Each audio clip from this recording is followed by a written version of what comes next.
All right, welcome to the Rocket Launcher podcast. This is episode 31, and I am your host, Supreme King, and joined by my co-host, as always, and his name is... It's your guy Omazes. What's going on, Omazes? How you doing today?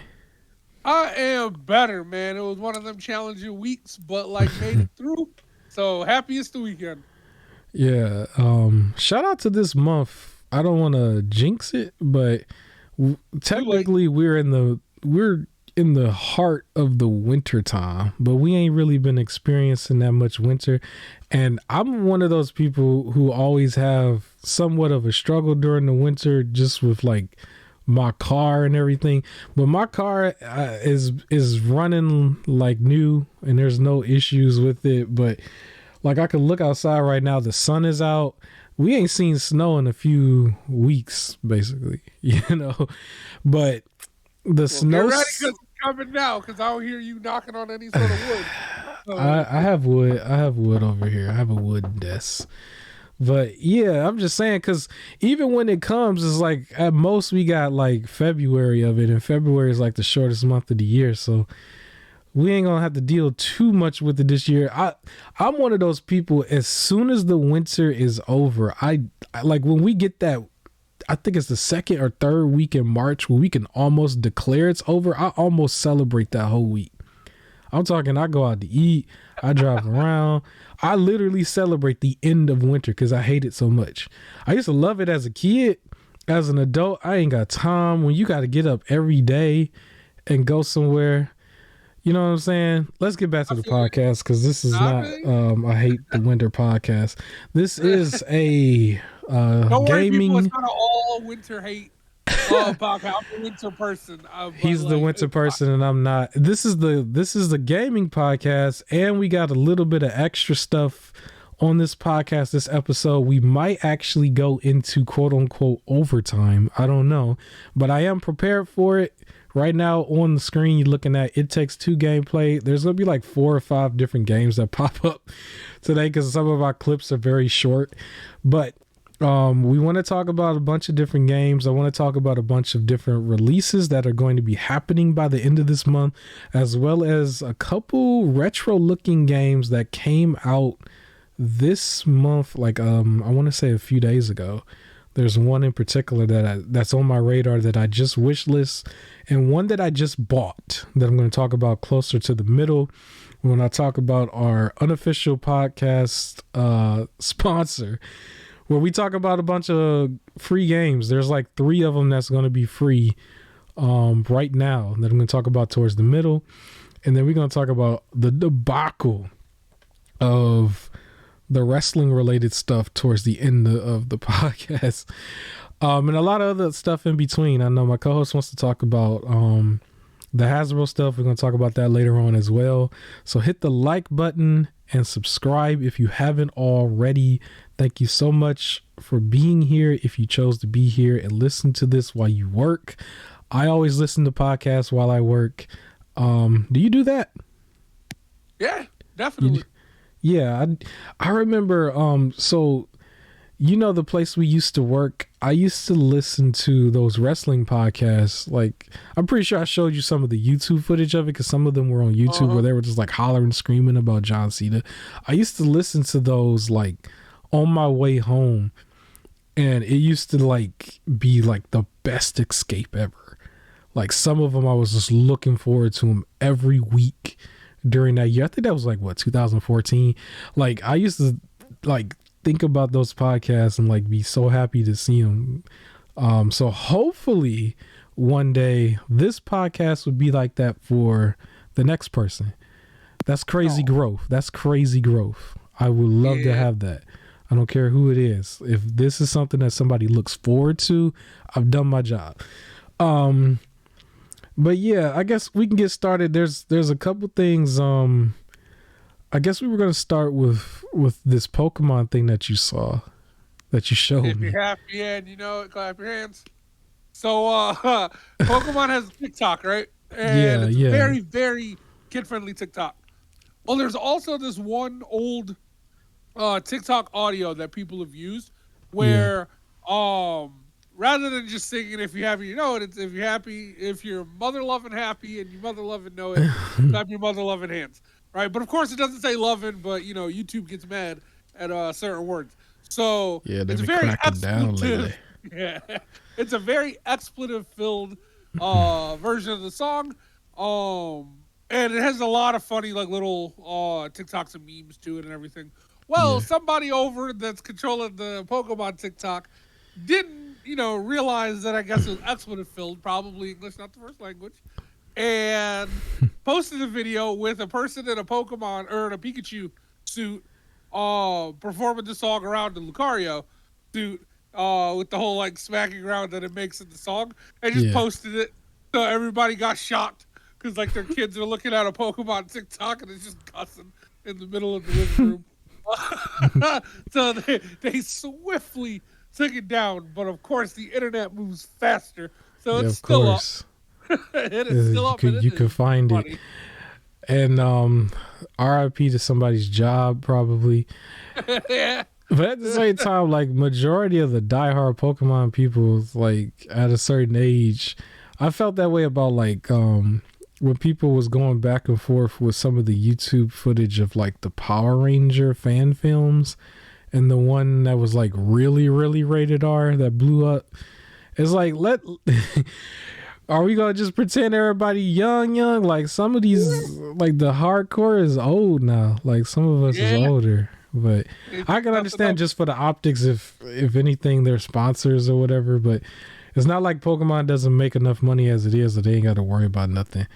I think people should, you know, let that go. But and I mean, they do get the benefit, you know, they can use language as the reason, so it's fine. It works out. But like, I just love that somebody posted it. It was like, this is cute, and then everyone else who can speak English just at this one guy, and he's like, "What are you talking about? This is Pikachu."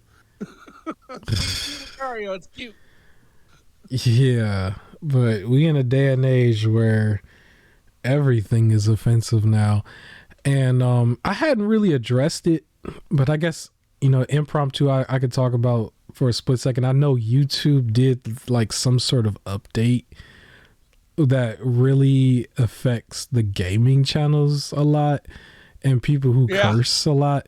So like one thing about the podcast I like is we could be a little bit more transparent, especially me, when it comes to the back scene, the what am I trying to say, the behind the scenes of my regular channel, because sometimes I talk about like what I've done on the channel so far on the podcast, and I even tell you what I'm going to post later, right? But one of the things that we said early on was that we weren't going to use foul language, and part of the reason was because of like the more commercial like way of doing things, I guess. Like we got to make a living outside of this, basically. Is and everybody gets so offended every day about every little thing that we pretty much was just like, okay, in case somebody sees this, at most is like, what are they going to say? Like, we're being vanilla. If anything, we might have had a controversial take every now and then regarding a game, but we're not talking like sailors. Basically, we still have quote unquote some class. You know, some people might think that's kind of like, what do you mean some class, whatever, but like we was just pretty much not talking certain ways anyway. But and trust me, I am holding it in. Like I always, like I'm careful with what I'm saying. Yeah, and sometimes it can just I know it can slip, so I have to be extra careful. My co-host might want to say certain things more than me sometimes. And I remember there was that one episode, so we could probably talk about this. Is kind of funny too, because there was the one episode where I thought you said the N-word, but you didn't. And we actually reviewed it afterwards too. Like, I don't know if I need to like clip this part, but you didn't. But in the episode live, I was like, language. I said language because we was talking about something. Ironically, I think we were also still talking about an adult star basically breaking her back Yep. Yes. From Twitch or whatever. She's doing better. She's doing better. She broke her back, and then some other stuff, and then somebody also had her house swatted.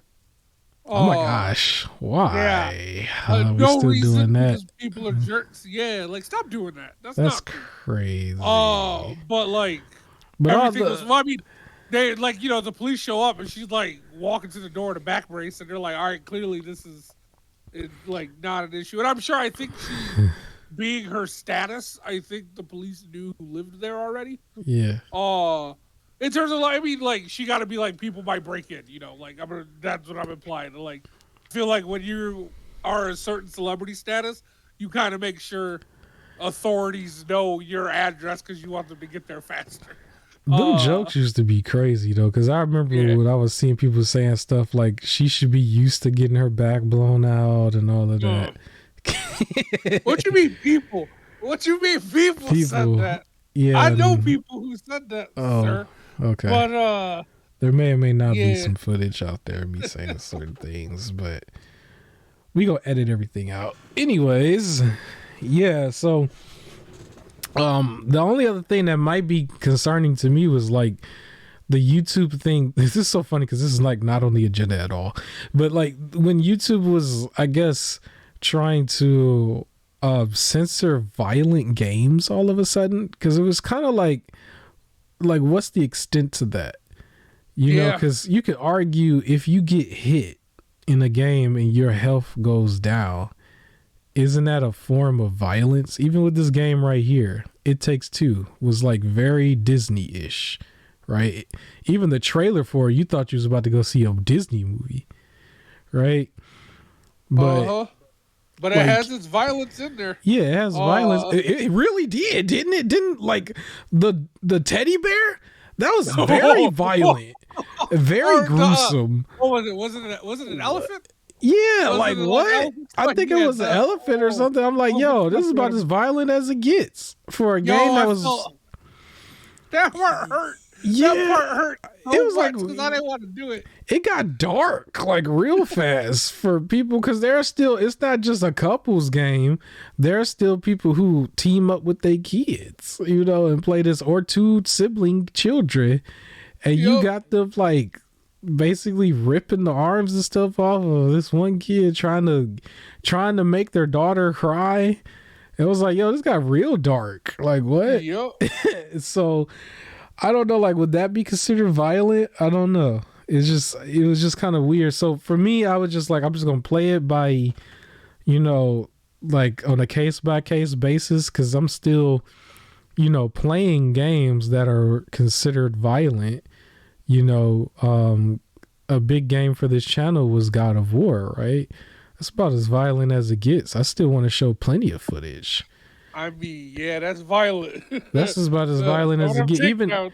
Even with it being somewhat watered down a little bit, and if you are a hardcore God of War player from the old days, it's still violent in nature. There are still violent moments. There's still the blood and guts and stuff, right? A few games that's on the list that I was going to talk about. Resident Evil is another one that's still violent. Last of Us is still violent. Yeah. These are games that I like to play. And it's funny, the Transformer movie was rated PG-13, but they have plenty of violent moments. It was just always with the robots or whatever. I'm like, no blood. Yeah, but it was no blood, I guess. But I'm I don't know, transmission fluid or something. Optimus was still putting in work in some of them films. Yeah. Even in the first one, he was doing some crazy stuff. He got more violent as things went on. And I was just because it didn't happen to a human, it's not rated R. But nope, that's how that worked. It did, Ratings, but he still did crazy stuff. When Optimus died in the second film, he was impaled and then they shot a gun through him or whatever, and he was dead for the majority of the film. I was yo, that was pretty violent. And he also ripped like heads off of other robot Decepticons. I'm like, yo, this is pretty violent, but it was PG-13. I'm like, okay, all right. Anyways, we ain't not on the objective at all, but that's okay. There is some SpongeBob footage on the screen that's just about to load in. Have you played that game yet, SpongeBob Battle for Bikini Bottom? I played through some of it and then stopped because some other stuff came out, and I was like, all right. I played it before. I played it the original one. So then I played through this one. It was just like, all right, I did this before. I'm about to go do something else. But yeah, it's more of a like the remake that came out for recent, like on PS4 and Xbox One. Like that's more of a like a.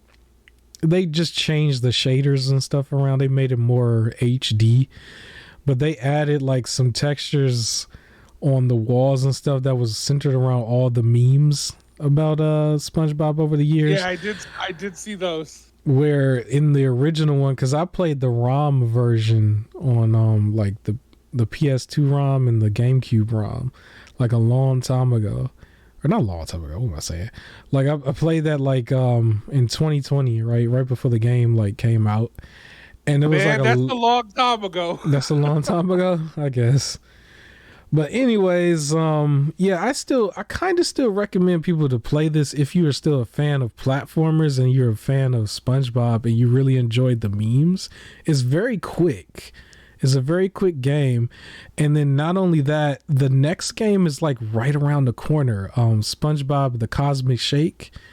Like that one's like right around the corner. And I actually pre-ordered it and forgot about it. Like I remember when Best Buy messed up the pricing on it, and like it was announced that for a pre-order the game was $20. I was like, you know what, $20 for a brand new game is not bad at all.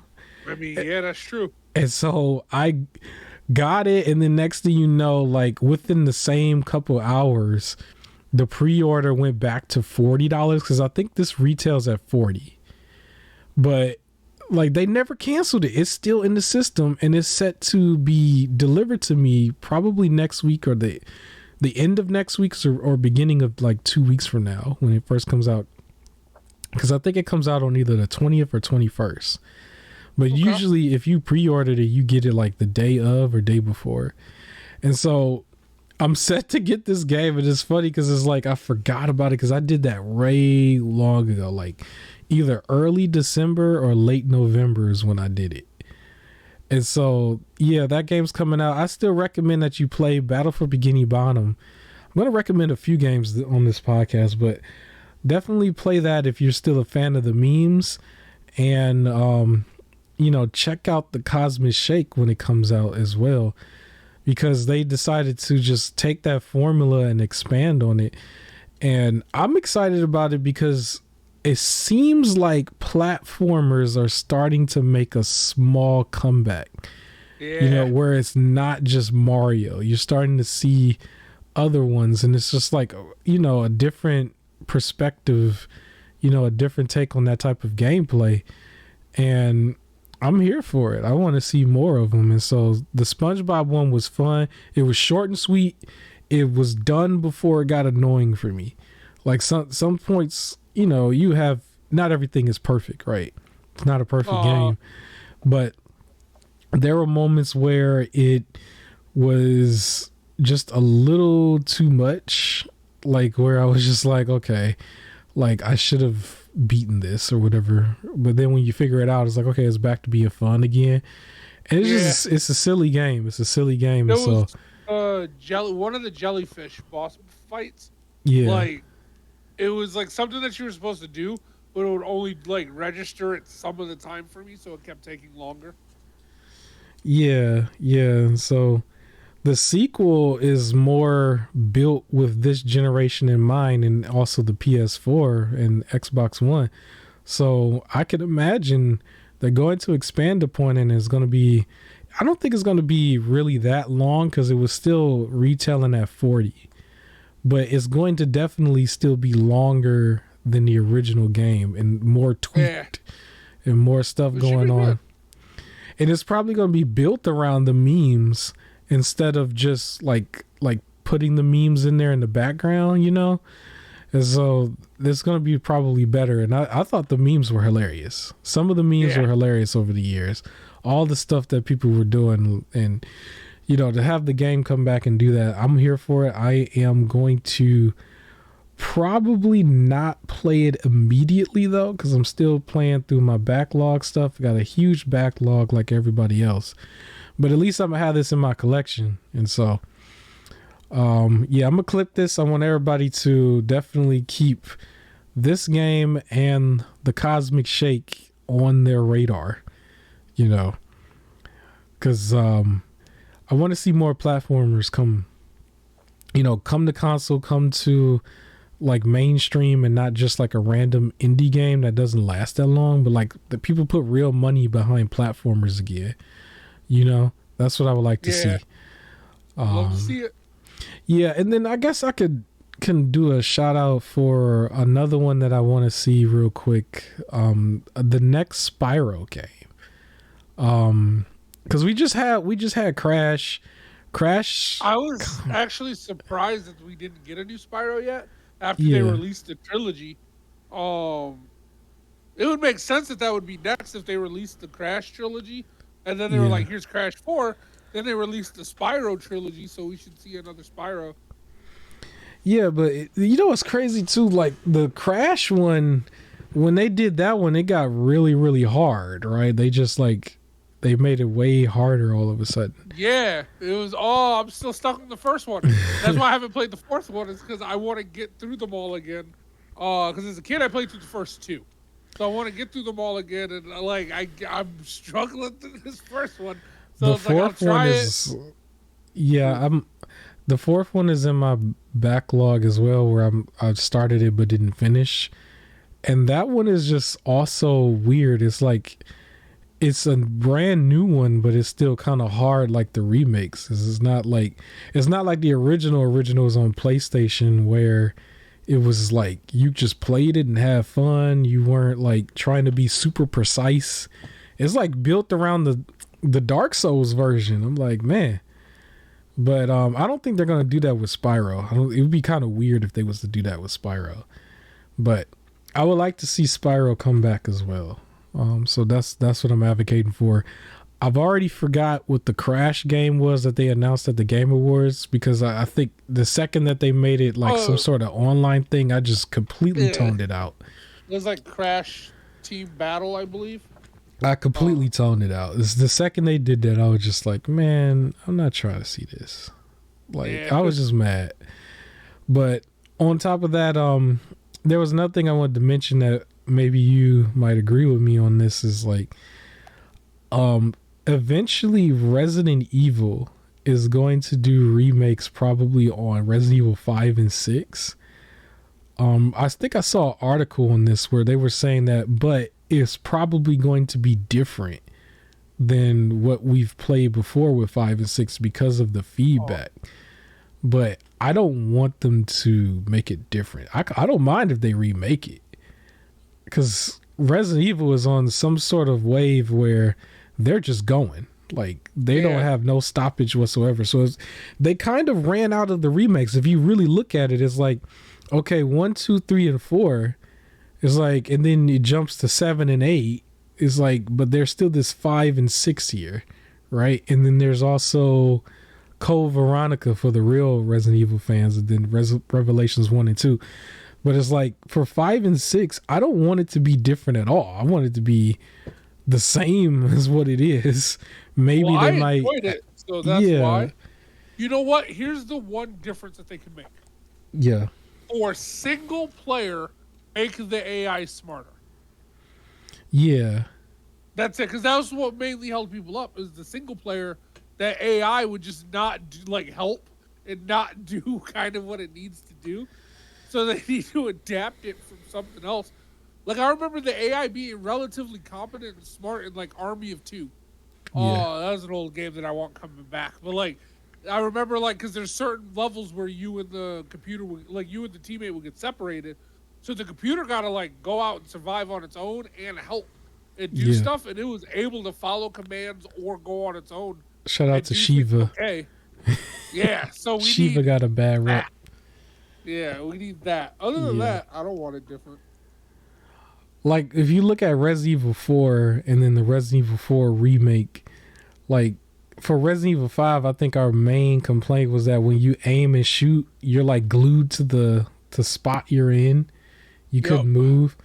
And so Resident Evil 4 was kind of the same way, but with the remake, you're not. Like, you're with the up-to-date, over-the-shoulder kind of, like, gameplay, you know?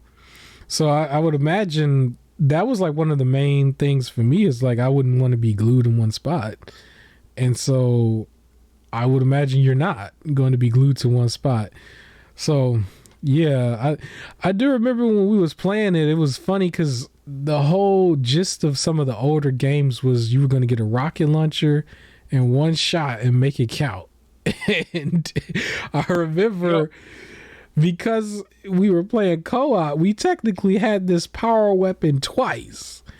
And I was just like, okay, we got to make it count. So we got to shoot the Neo dude. We got to shoot Wesker.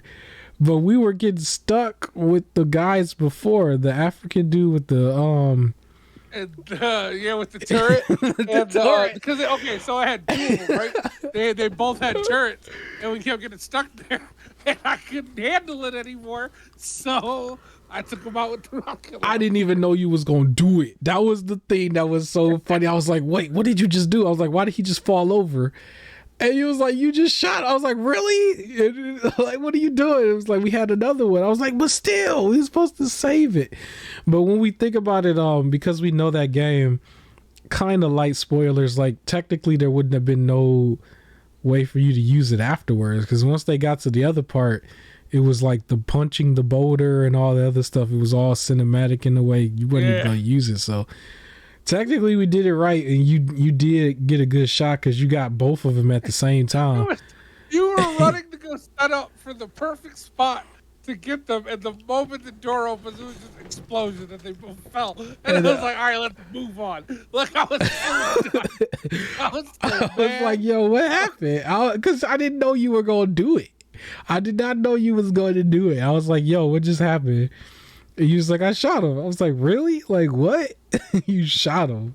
Like, come on. But yeah, you shot him. So I was like, all right. But yeah, it was good times. I still want to replay 5 and 6. I don't know if we would play the full thing, but those two games, I still recommend those two for anybody. It don't have to be the same as the rest of Resident Evil. Resident Evil like covers so much now, you know, that it's okay if some stuff is bad because they're back to back with something good.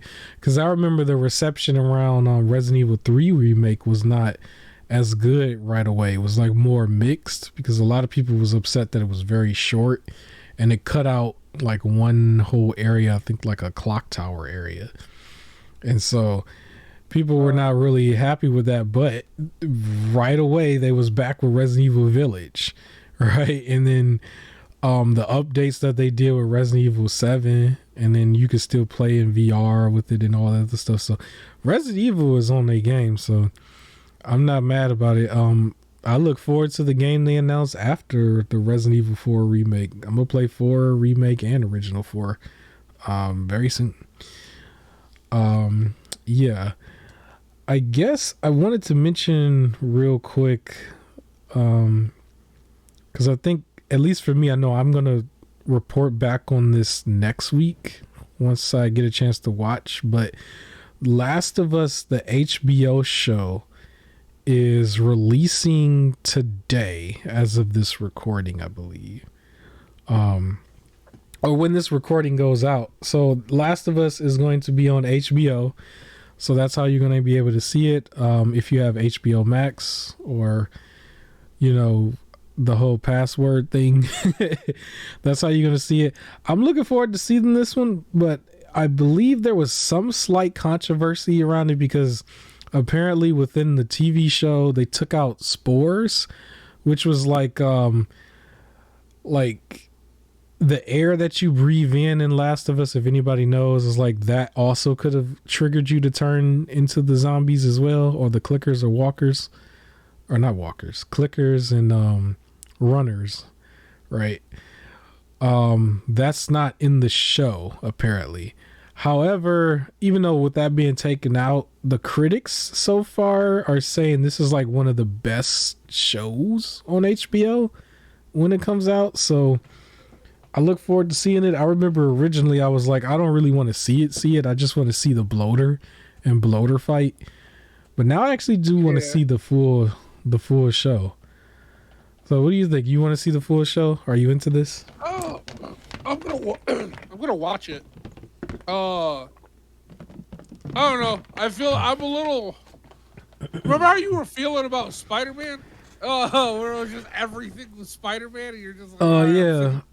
So my gripe with it was because they spoiled it. Comicbook.com, every 30 minutes every day, you spoiled it. I didn't even get if you didn't go out there opening day, it was spoiled. I'm like, dog. Yeah. No, so there was that, but like overall, I feel like I'm a little on like Last of Us overload. Like, because of the game, the remake of the game. The remake. Yeah. To like, and then the show has been nonstop talked about. I'm going to see it. I'm sure it's going to be good. Like it's to me, it's hard to mess up a game, like a story-driven game, when you're showing the story. If it's a really good story, the only way to really mess it up is to just derail from the story. And I heard they don't do that much, so it should. Yeah, I think Neil Druckmann was like very hands-on with the show as well. Yeah.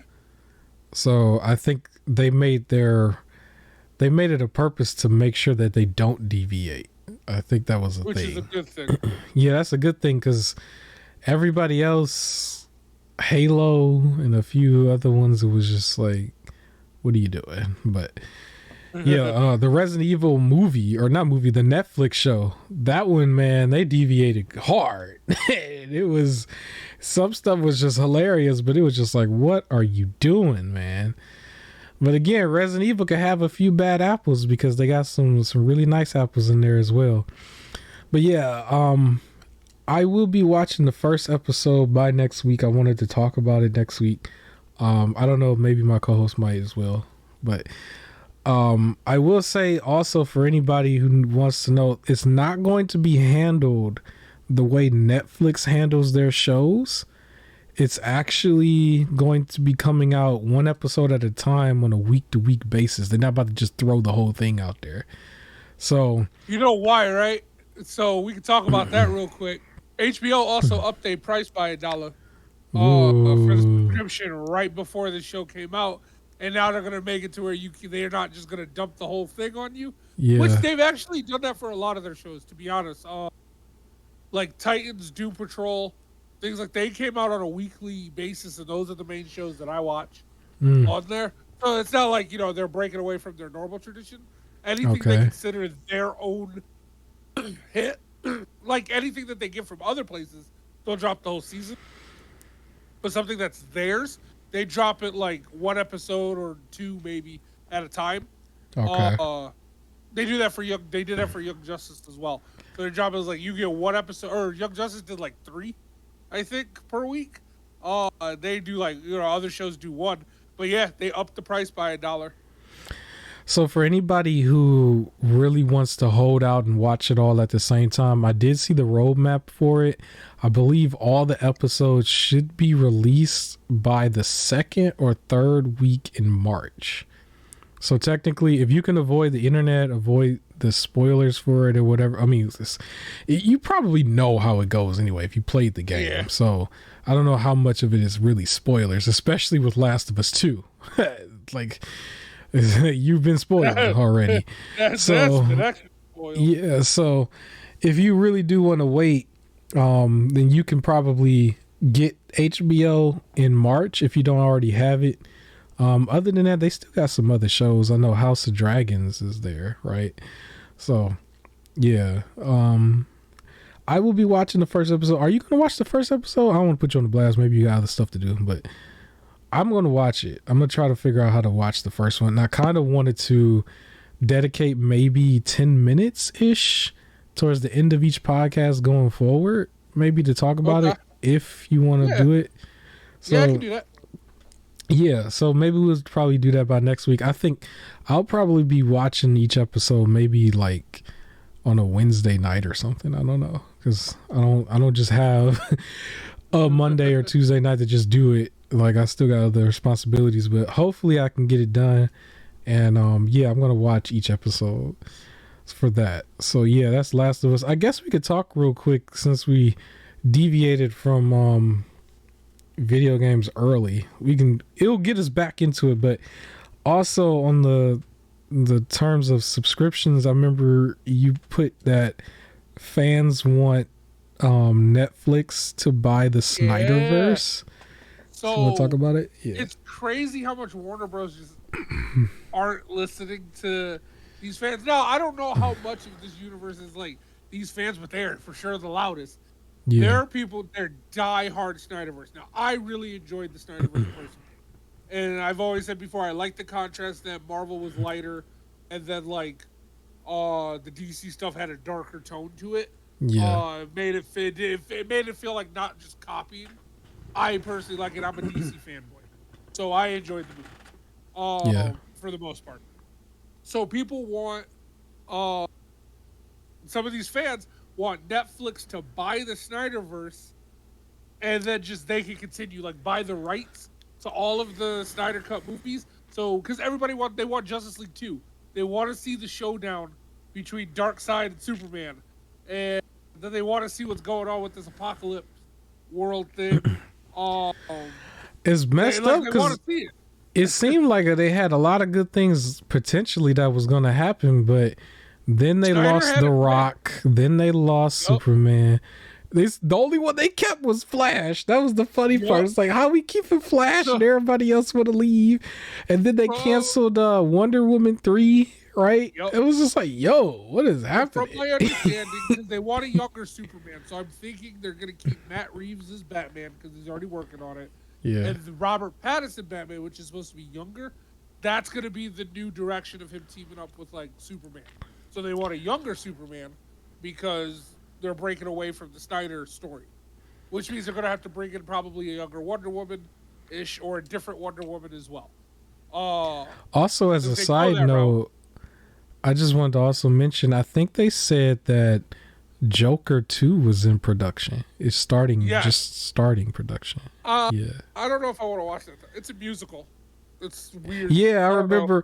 You know what's funny? As transparent, I can be transparent too, because I remember they said it was supposed to be a musical, and then Lady Gaga was supposed to be a part of it. And that I remember promising that was going to be my first video that I talked about on my second channel, the channel that I just let die and not put anything on it at all. So I haven't forgot about that channel. And I would probably like to put something on there, and that probably will still be the first thing because we still got enough time before Joker happened. It's just, I kind of just forgot about it. Like, I kind of just focused way more on gaming, but yeah. As a DC fan, I'm kind of annoyed with the romanticizing of the Joker and Harley Quinn's relationship. Yeah, that's a little overdone. It's not good, really. Anyways. But like, it's gonna be a musical. It feels weird, interesting, whatever. Do what you want. I say, like, I don't want to see it, but I'll probably still see it anyways. Yeah. And then I heard for Aquaman, this next Aquaman movie will be the last, and then they're recasting Jason Momoa as a different character, and I'm pretty sure I know who that's gonna be. It's probably gonna be Lobo, the bounty, like the space bounty hunter, because he looks kind of like him. So that's what they're probably going to go for. But, like, James Gunn is doing his own thing. People still want Snyderverse stuff to be able to finish, so they want Netflix to buy it. And I've seen reports from even Forbes is talking about it and saying how this might actually be a lucrative thing for Netflix. Because there'll be a lot of people tuning in to see it. So, yeah. They would have, but, like, it's not going to happen because Warner Bros. Would have to then send over the contracts for all of the current actors as well. Netflix would have to buy those out. And would have to pay the budget for making this movie as well, along with pretty much buying the rights to these characters. DC already has a history of not liking a particular character being used more than in once media. Where like the show Smallville wasn't allowed to use pretty much the word Superman because they were still making Superman movies, and they also didn't want certain characters appearing in the show because they were going to be in the movie. To the point where certain times they would like get rid of a character in a show because they were about to appear in the movie. That's what happened with Deadshot with the Arrowverse. They got rid of him in the show, and then they were afraid to have two. Flash was like one of the first cases of them being okay with having two out there. So I doubt they would sell the characters over to Netflix. The Snyderverse people are not going to be quiet. They're going to keep talking about it over and over and over. So we'll see if they give in again. Yeah, and I guess that can lead into another one of your topics, which was how to make a good Superman video game. Yeah, Go ahead.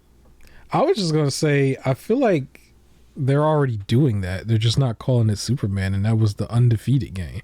Because Undefeated was originally like a demo thing, but I remember them mentioning that they were still making it its own game. And it actually was going to incorporate some of Goku's things as well, because he can do a Kamehameha wave. So that was the thing. But the way that they handled that, it seemed like it was good enough. But I would just say do what Undefeated is doing, I guess. So we've talked about before how to make a good like Power Ranger game or a Teenage Mutant Ninja Turtle game. So I figured like other ideas, and then like everybody's been wanting a Superman that I know. So that is one route to go, the Undefeated route. But I know some people are going to get annoyed. They have to constantly stop what they're doing or stop fighting because they have to go protect a certain part of the city, like over and over and over again. Yeah. So that part of the health bar. I feel like with the Superman stuff and him having all the powers, they just need to make the combat similar to God of War, right? Like he's full, like God of War 2, he's fully powered, has all of his stuff, all of his weapons. You can hit a button to do like. He just faint or get knocked out, I guess, because that's like the main thing is like you can't kill him or whatever. And that's where I was like, so specifically what they would need to do, and I don't see why they don't do this. There's two things without having to overuse, like everybody has kryptonite, like that. Yeah. One, the enemies are magic. Magic hurts Superman, so he's gonna get knocked out and bleed if it's magic. Or two, they can make it focused on the War World story. I've been watching the old Justice League and Justice League Unlimited cartoons, the ones like from the early 2000s, late 90s, those old cartoons, and they could easily do War World where everybody was there and has like super strength and things like that. Like they're all just super powered like aliens, so like the fights like they can keep up, right? So like the little guys that Superman can just like kind of knock around and tear through. There's like the little guys in God of War, where there's just a lot of them and everything, and like managing. And then I feel like that's the best way they can go about making a Superman game, and just not have it take place on Earth. Let it be somewhere else in space, so that he can have all his powers. Yeah. That. I think that would probably be the best bet to not have to do the city has a health bar and you don't.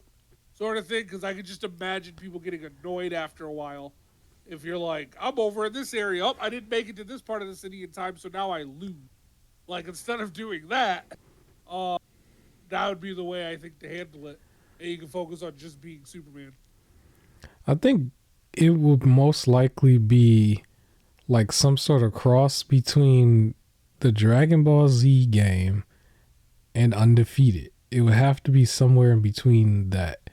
But he would fight differently. He wouldn't, like Dragon Ball Z, they fight a certain way, like they punch a certain way.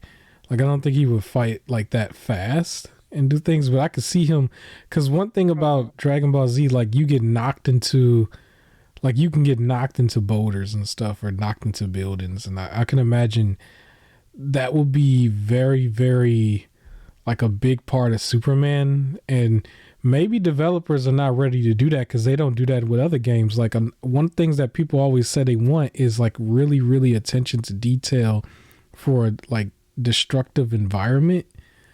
And you don't really see that in a lot of other games. It's like everything is a brick wall. It's just there. You can't even go in the building. With Superman game, you would have to be able to knock him and he would have to be able to like fall into buildings in a way, you know, and then like fly back out. Cause that Man of Steel movie, man, they did all of that, right? Yeah. Like you got to be able to do that in a game. So that was part of the reason why I was going to say they can always like make it off world. Like if it's not on Earth and everything, it's much easier to have certain destructible environments breaking whatever way you want. And I feel like being off world, you get more interesting villains, right? You can make big monsters. So you get those like giant Titan things that are like for example in God of War. I think I thought about this because I've been playing God of War and I've been watching Justice League and everything and kind of putting the two together. And it was just like, this would make a solid Superman game here. Like, it's like I said, God of War, like Kratos has all of the powers, all of the weapons, all of the stuff. And it's just like, he still has to put in a fight. Yeah. And he's still like ripping through everything and all of that. And it's like, you could easily do that with Superman 2, a little less gory. But, yeah, I feel like that would make a solid game. Side note, from that Justice League original cartoon, it is on site with Darkseid. That junk is hilarious. Like Superman is always the calm, like, hey, you should stop. I'm giving you one chance to do so, like that throughout the whole series. And then they had one where Darkseid just walks in, and he was about to ask him for help. And he was just like, as soon as he showed up, Superman looked. It was just like, you. It just like flew at him, ready to kill him. And the whole team had to hold him back. And he's like, let me go. I'm taking him out. And like, he was ready to die to take out Darkseid towards the end. Where it's like they needed to get out of the ship because it was about to explode. And then rather than leave it, he just turned around and looked for Darkseid. He's like, you're not leaving this ship. Like, it was on site. He just not here. So I'm still sad that we don't get to see that in movie form. But never say never, because I would have never thought they would do a Snyderverse. You don't see that in movies, period. Because since when do we take an older movie and take parts out of it and then reshoot other things? And like, that might have been the first time. It's almost like a cyberpunk kind of thing almost in the movie. Yeah. So right. I would say never say never. We've seen stranger things. But yeah, I guess we can move on to the next topic. There's actually one topic I wanted to spend a couple minutes on real quick. And you could chime in as well, but there was a lot of rumblings about Xbox having a new showcase, right? For 2023. So what we're hearing right now is that Xbox is supposed to have a showcase on January 25th, but it's supposed to be just like a developers direct kind of thing. But I got a lot of information out of it without them even telling me that much, because the main thing that they said was that Starfield was not going to be there. And I don't know if anybody really broke this down, but I want to break this down because it doesn't sound bad to me. It sounds kind of good, because here's what that tells me. That tells me that Redfall is going to be there. And that also tells me that they probably have a real release date for Redfall now. And I would imagine that if Starfield is not there, then we're looking at the second half of 2023 for Starfield to come out. And that kind of tells me that I'm just going to probably predict it here that it's going to come out in November with the same date that it had for the year prior. And I think that we're going to get Redfall to come out. They said summer 2022 last time, right? And so I'm thinking it's going to be summer 2023 this time, but they're probably going to have an actual date. And we're going to see probably a little bit more Redfall footage. And then Xbox is going to finally start getting the ball rolling, right? That's what I think. I think that's enough information to tell me where the release date is for both of those games. What do you think about that? This sounds right. I looked at it differently. I looked at it with them not having Starfield there at all means Starfield is still not ready. Which in turn means to me that means there's the chance that it gets pushed back another year. But I do like the idea that means they can focus on Redfall and everything. Like if that's ready to go. Because I'm looking at it like Redfall is ready to go now, and Starfield is just being held off for a later announcement. That's what I'm thinking. And then on top of that, I think they're going to also do their like this is what's going to be in Game Pass kind of thing. I think they're going to do some of that, and I think we're going to it's still technically not a showcase. It's a more of a developer direct kind of thing. So it might have a couple, like I don't want to be offensive about it. It might have some interviews that we don't really care about, because I'll be caring about the interviews. And that goes for all the platforms. I'm not trying to be disrespectful about it. I don't really want to see that. But I think that's what they're going to have. But at least I feel like some Xbox stuff is going to come. And we already starting to see some people hop on the bandwagon because just 1 month ago it was like Xbox ain't got nothing. It was like they obviously had something if they're going to do a direct the very next month. They just actually didn't want to do it at the Game Awards for the first time in a while. But for me as a fan, I do want to see more of Hellblade, and I wanted to see, possibly something from Fable. I doubt that might happen. But at least Hellblade 2, because Hellblade 2 has already been shown, and that looks like a game that I really want to play. Other than that, I do know we're going to get some more Forza Motorsport at least, and that team is like they're on their game. Like there's never anything wrong with their Forzas, right? Forza just comes and is good. But I believe the Forza team was also handling Fable. So I was just wondering if they might, say, hey, we really good. We even got Fable ready to go. But probably not ready to go, but we even got it started, So some of the other games, I would like to see a couple games that they've shown at the 2021 show. Because I think the 21 show was better than like the E3-ish 2022 show by a mile. So, but yeah, I think Redfall is ready to go. I think Redfall is ready to go. And then if I remember correctly, that's still the vampire shooter kind of thing. And it looked like it had a lot of the elements from Deathloop in a way. And, so Bethesda is somewhat of their backbone. I want to see more from Xbox outside of Bethesda. Just like how right now they can't really do too much with the Activision thing, because that's still up in the air as long as that's taken, which I'm really hoping that there's a hard, it's got to go through by March. Because I think I read somewhere a while back that it had to go by March, but that junk was just ongoing. But, without Activision, and let's say if you just look outside of Bethesda, I would like to see what else do you got that's not Forza, right? I would like to see it. So, yeah, I'm excited because, Redfall can't take up the whole presentation. And I'm really hoping they don't do nothing whack, like make it only 25 minutes. It's like if it's 25 minutes, then yeah, it is just Redfall. And I was like, okay, you wasted our time. Like I thought the Gran Turismo one was a huge waste of time. Like it was like only Gran Turismo, and they showed like a minute, like towards the end or something, of some gameplay, like a couple minutes, and then it was like literally like a museum kind of thing going on. Like when they was doing Gran Turismo, I was like, really? So hopefully it's not that, but I will be really, really happy to say, yo, Xbox is back. They're back in the running.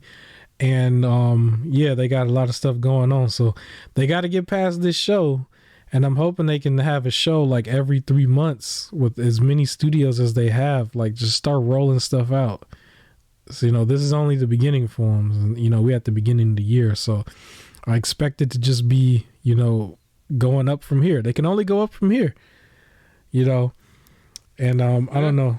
Anything else you want to say about that? About Xbox? We could probably move forward if you ain't got nothing else to say. No. I would like more shows really show off what they got. Be nice to see. Yeah, that's it. All right, and then I want to mention this real quick because it's probably going to be short. I was on the internet and I found out that the Transformer game Fall of Cybertron, the old game, there were some people that actually got the multiplayer running again on PC. Oh. And this is going to be under the RPC S3 emulator, which is the emulator for PS3. But people were tinkering around, and I think it's playable. Where if you wanted to go through that and you got a capable machine, you can play Fall of Cybertron's multiplayer. I was looking at it, it looked really cool because I forgot that you can actually create your own Transformer. And if somebody had created a Transformer that looked like Optimus Prime in robot form, but it flew, which is not something you normally see from like they basically had like the Megatron flight mode, and it was with Optimus Prime looking like robot. And so I thought that looked cool, and he was playing with his friends, I guess. And yeah, so they got it working. For anybody who really cared about the old Transformer games as much as me, usually when I played those games, it was just the campaigns. But yeah, if you want to go relive it, you know, you got the way to do it if you got a capable PC. So yeah, I just wanted to mention that. I think we can talk real quick because I don't know if this is going to last that long. But your other topic about the third-party controller promising no drift. Now, there's more than one controller that I've seen do this, but I know the one that caught a lot of people's attention was the GameCube controller, and that's the one that you're talking about? Yeah, so last year, a couple years ago maybe, they had the Gilly Kit King Kong 2, the Pro controller. Yeah. That promised no drift. Well, this new one under Nixie and NYXI, it looks like a GameCube, and it does the whole like Joy-Con like slide on sort of thing. Yeah. So it slides to the middle thing that makes like a full GameCube controller, or you can put the two individual GameCube controller sticks on the end of the Switch. Yeah. Right? And these ones also promise no drift at all. It's crazy that it's third-party stuff that has to be able to promise it, and Nintendo's like, send it here. But everybody says it looks like it was the Wavebird wireless controller. Yeah. Is what they used to call it for the GameCube, and that's what these ones look like. So it looks both exactly like. The other one I think looked more like an Xbox controller. I think they're both like $70, but the GameCube one sold out instantly. Like that one was gone, and for me, I would want to wait until it goes to Amazon, but I don't think it's gonna go on Amazon yet. But under the main website, it was the only way you can get it, and they sold out right away. I have like 4 GameCube controllers. 2 of them are connected to the Switch, and then I got 2 old ones for the actual GameCube, or the Wii in my case, the back compat Wii. But I don't know if I would get that unless they had a lot of GameCube games. If you notice with the Switch, there's not too many GameCube games that was ported over to it, you know. But I do just like the way the controller looks. Yeah, it looks great. It will be way better if, like, I know there was rumors that they were going to do the Metroid Prime, like the first game as like a port over. It's like that might be a little bit more tempting, but at the same time, like the emulation got it covered, and I already got kind of the other ones because they do have wireless GameCube controllers. It's just only if you want to put it on the Switch and put it handheld. That's what I want. Yeah, because that's how I usually play it. So yeah, it's just I don't know. Now it would make Smash Brothers a little bit better because I play Smash Brothers with the GameCube controller. I always did that. Outside of that, whenever I'm playing on the Switch, I usually play docked, and I like to play with the Pro controller. but which is very similar to the Xbox controller. But yeah, it's just it would be cool. It would be nice to play it. It's just I don't know what the games I would play. Cause I would always want to just play some GameCube games, and it's not too many of them that's there. And plus, if they all of a sudden start showing up, you gotta pay full price for each one. So yeah, but $70. Do you think they're worth $70? You think it's worth it? The only reason why I'd say yes is I don't think any of the controllers are worth $70, but I'm not mad at the $70 because the regular ones are also worth $70, and these are like, it's a style that people would want, and it promises no drift, so I could see them charging like the same price as what Nintendo would charge anyways.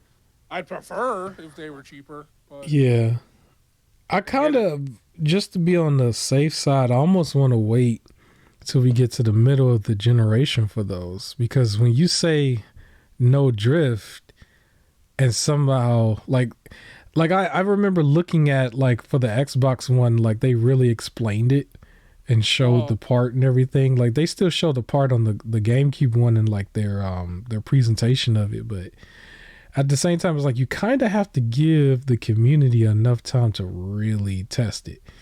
And that's like it's the people who don't wash the back of their ears, is them. You gotta let them test it. The Cheetos, the Cheeto people. Shout out to y'all. Hit the like button. Shout out to my Cheeto people and people who don't wash the back of their ears. Quick, but hit the like button. But yeah, I don't know if I would want to spend $70 on it, because usually I think of a controller that I'll spend $70 on is the actual first parties, Yeah. And I guess we at the halfway point, so I can talk about this real quick right before I get into our unofficial sponsor. I also wanted to mention the controller. The PlayStation DualSense Edge is also set to come out very soon. January 26th is when that should be available. I believe you should be able to see these in stores. If not, then you might get the runaround until they decide they're available, like the PS5. But yeah, the DualSense Edge is $199.99, so $200, and you can get that, and that's going to be available on the 26th. So yeah, and then going into our unofficial sponsor, Epic Games. I talk about them all the time. Remember, you don't need to have a credit card or debit card on file. You just need to create an account. Even if you don't have a capable PC yet, create the account, claim everything, and then one day when you do, you get this big library that you can go back and play. Like I have, I believe my library now is over 200 games from Epic, and I could tell you I've probably paid for less than 10. It was just some stuff that I really wanted. And it was also because at the end of the year, they always give you that $15 off coupon too. So I use that every year too. So yeah. So the games the games this week that are considered free is going to be Divine Knockout. I believe that one was under the PS Plus not too long ago. So Divine Knockout, and then First Class Trouble, and then Game Deck Definitive Edition. So it's 3 games that you can claim right now, and you have until January 19th. That's Divine Knockout, First Class Trouble, and Game Deck Definitive Edition. And then they also let us know that there's going to be a game called Ep Story Typing Chronicles, and that one is going to be available from January 19th to January 26th. So yeah, there's a lot of other stuff coming out this week, so yeah, claim that. And then also I believe Forspoken, a game that you've played already, and again, or the demo that you've played already, I'm going to play that probably this week. That comes out on January 24th, Forspoken. And I believe if you get it under the PS5, It should take up 87 gigs, 87.3 gigs. So it's going to be pretty hefty. And I think they also said, like, be prepared to use almost 100 gigs because of the patches that it might have. Ooh. So, yeah, Forspoken is going to take up a lot of space. And then also, I should mention, Dead Space Remake is actually coming out on January 27th. So, a lot of stuff happening in the last week of January. So yeah, that's coming out, and I want to talk about its competition real quick, because its competition is not doing too good. We've been back and forth on this game as weeks go by. Sometimes we're on its side, sometimes we're not. But Callisto Protocol, very interesting game here, is actually now on sale. It's funny, we were talking about if we would buy it at $70 or $60, and it should be 60 across the board or 70 across the board, but it shouldn't be, 60 on PC and then 70 on console. That was like a thing. But now, at least on the PC side, maybe you can check real quick what the prices are everywhere else, because I think Xbox, it was the same way. But Callisto Protocol, you can get it for $47.99 on sale right now until the 19th. That's under Epic Games, at least. I would imagine Steam might match it, but I think it was on sale for that same price under Xbox's store as well, all digital. And I think also news came out with Callisto Protocol that they were expecting to sell like 5 million copies for this year, and they might barely make 2 million by the end of the year. So it kind of didn't do well in the box office. It didn't do well, man. It didn't do. I think they could have done better. Could have done better with everything that I've heard about it. On PlayStation, it's You cut out for a second. I don't know if you said the price. On PlayStation, it's still 70. Okay, so so far the sales right now is PC and Xbox, so it might follow suit with them later. But at least from now until January 19th, if you were on the fence, you can get it. I said it was probably worth more of that price. I'm going to be honest with you and be transparent. Right now, I've already added it to my Black Friday list. I think I'm probably going to get it then. I don't have any intentions on playing that or Dead Space right away anymore. I kind of want to just go through my backlog. And I could talk about the backlog for a second as well, because one of the games that I'm playing was, what was the game called? Alan Wake. Remember I was talking about Alan Wake? So before, I was not liking it as much because I would get my butt kicked by the NPC once I run out of bullets. If you get past, that was like, that was chapter 2. So it's 6 chapters in the base game. Then there's 2 extra chapters as DLC. And then there's the next game that I'm going to also play, which is Alan Wake's American Nightmare. It's funny, on this actual PC, it's been installed this whole time, even when, because I installed it when we started playing Borderlands 2, but never got past the first game because I thought I was going to play that and then play the American Nightmare version and then move on to Control, but I just didn't. But now I'm more into it. I actually like the game a little bit more, so I'm going to recommend it late in this podcast. As a shocker, forget about what I said last week. It gets better after the first and second chapter. You do get more weaponry and you are able to handle it and rationalize it better with the survival horror. So I've rarely been in a situation where I've ran out of bullets, and I know how to like really rationalize it a little bit. You know what I mean? And it actually got better. It got better. It got funner. It's still more story driven, and it's kind of goofy at times. Some of the stuff, it's not really supposed to be humor, but it comes off humorish. It has this, jump scares, I guess. Alan Wake. I think you might be able to get the remastered version on a decent price now, because that's kind of old. I would say go ahead and get the remastered version instead of trying to find an old version of this. I got this game basically for free when I bought Quantum Break, because the same actor was in it. I don't know if he co-owned something or whatever, or the same developers. They added it on for free. I didn't even know until I looked inside of it, and it was just like, here's the code for Alan Wake.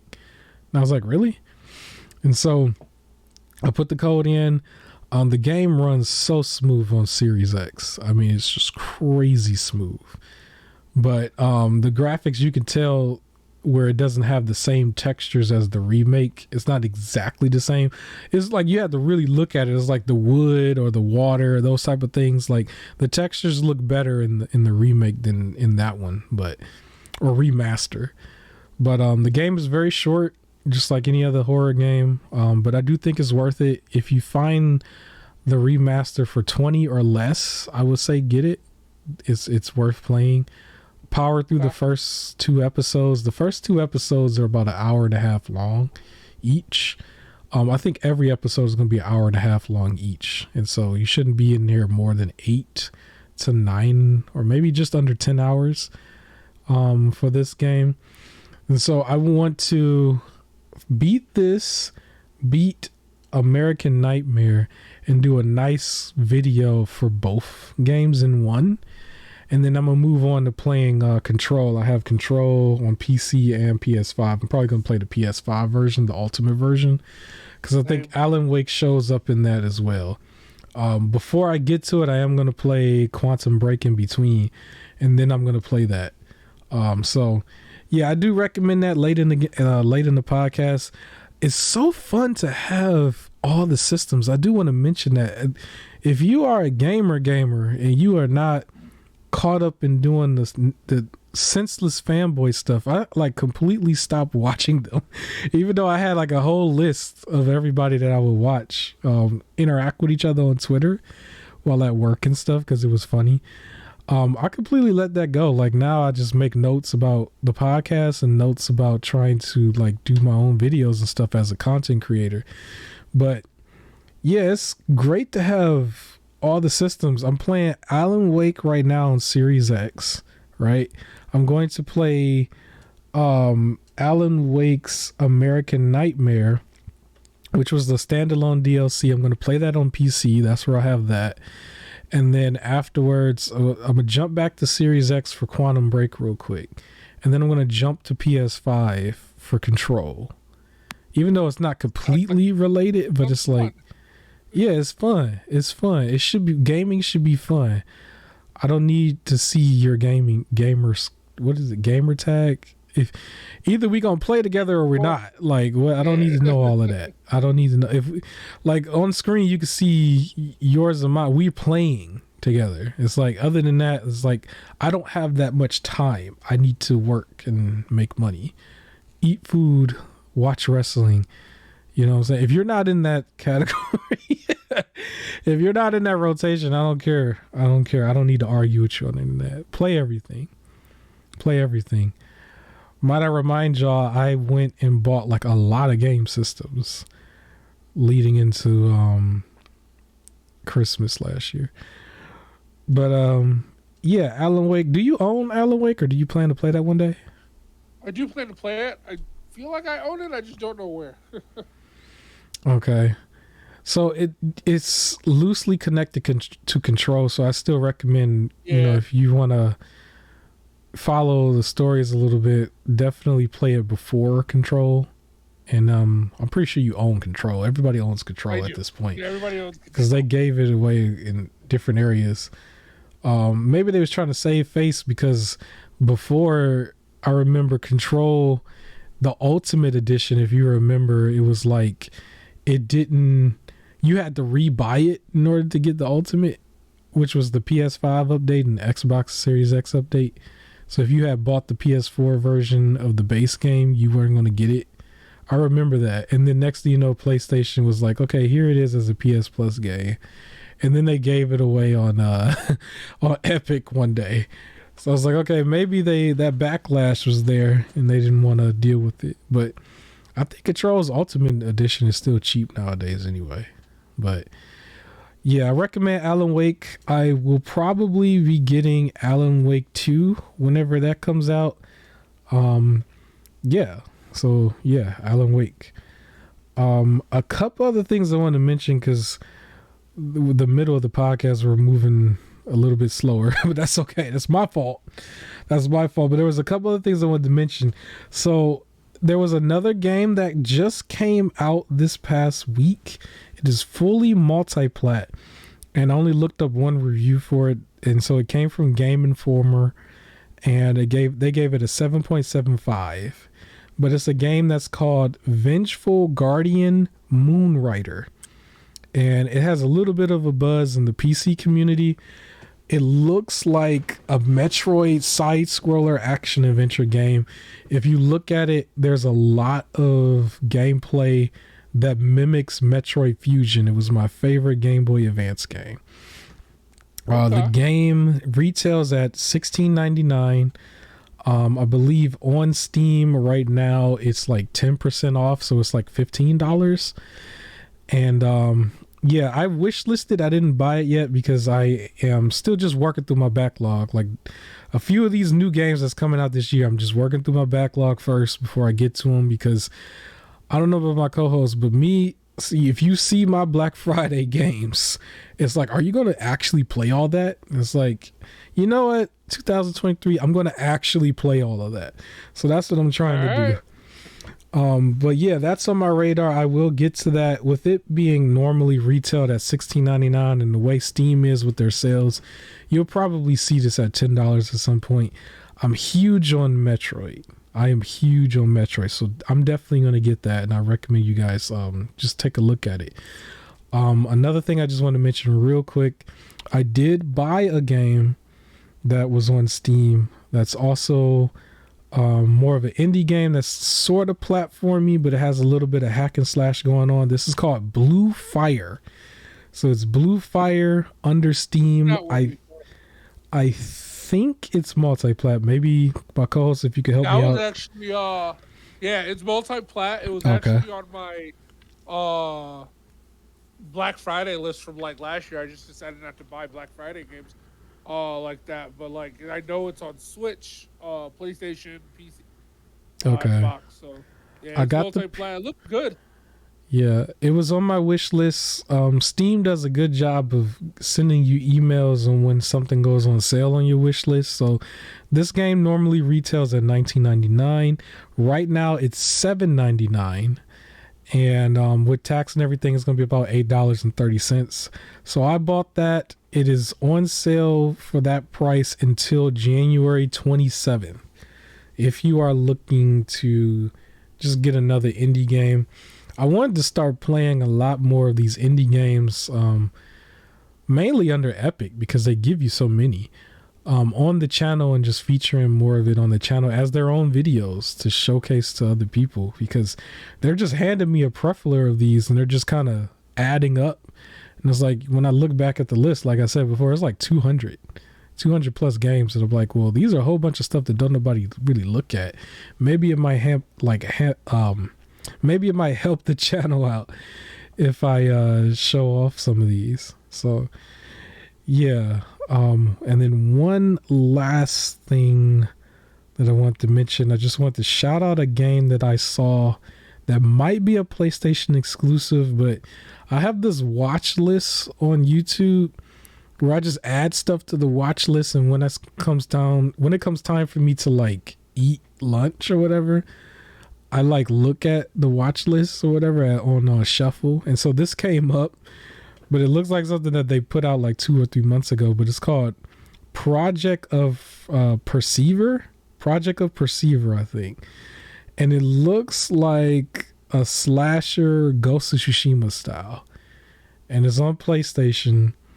I don't know when it actually comes out, but it looked like it got about 600,000 or 700,000 views. So more people paid attention to it than normal, because usually only the bigger games get closer to 1 million or over 1 million views. But Project the Perceiver, you might find that under the PlayStation's YouTube channel to see the trailer. But I thought it looked good, and it's kind of on my radar. They don't have it ready for you to add to like any wish list, so you probably just gotta like bookmark the name, and that's kind of what I did. But yeah, that's there. Yeah. Have you been keeping up? Well, actually, let's go to this real quick, because we got Division on the screen, and I thought maybe you and me could spend a few minutes on Division for real quick, and just give some of our impressions on it. Because I'm liking the game. Now, I will admit for myself, the story is not as in your face as much as I will probably want it to be. But I think just the fact that it's like a fun co-op, I'm liking it. Now, the difficulty spiked a little bit from our last playthrough, from what I remember. Out of nowhere. It was just damn. That like, might be the patch. Because on my notes here, they had a patch update. And so I was like, okay, let me just talk about it. We can talk about it because we got footage that's going on. So this is your footage, but both of us are playing in the game. You want to talk about your impressions of it real quick? Yeah, so like you said, I wish the story was a little more involved, especially because sometimes like the missions are, like go to this location, shoot, grab this doodad, and then like you're done. And it kind of happens a lot. Now the relative varying locations are nice to like look at. The enemies just randomly spiked and got harder, which was great. It needed it. Yeah. They were flanking us. Different. They were tearing me apart. I was not expecting it.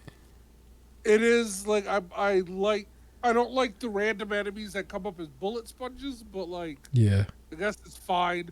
You need a boss and some differentiating. They brought out the toys too. They had the little racer thing with the razors on it, and he'll be like driving towards you, and he'll like either cut you or blow up next to you. They brought out the S people. I don't know if we could say that word, but the people that like have the bombs on. I don't even know if you can say that. Oh, wait, YouTube is the people who go boom. Yeah, that's what I was gonna say. The people who go boom when they get real close to you. Like they brought out them people. Like they be out there in the regular street. Like we never used to get like surrounded on the main street, because the way the game works is you can run to the mission and you're at the W house. I don't even know if we could say that with everything else we were saying, but like the second you go outside of the president's house, the pres home, the presidential suite, by the time you get out there, man, they on you. They be on you, and they run right up to you. It was funny in the beginning because they had like these people who were like very not trained, and they would throw their guns out sideways, acting like they from the hood or something, and they're trying to shoot at you, and we just take them down.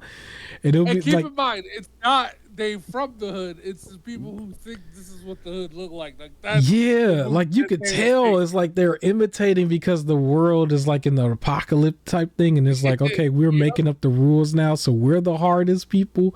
Like you could tell that's like their whole MO. But then like the girls are the worst ones in there, because they be like really like kind of into it, and then there'll be one who has a baton that tries to run up on you with the baton. It was so funny, and then you would take them out, but now they replaced them with the people that go boom, and it's like, yo, like it's crazy. But I'm still enjoying the game. We have footage that was shown on the podcast before, but like the funny part is where somebody called themselves like jumping over from the second floor, and we shoot them before they get to the bottom and they fall.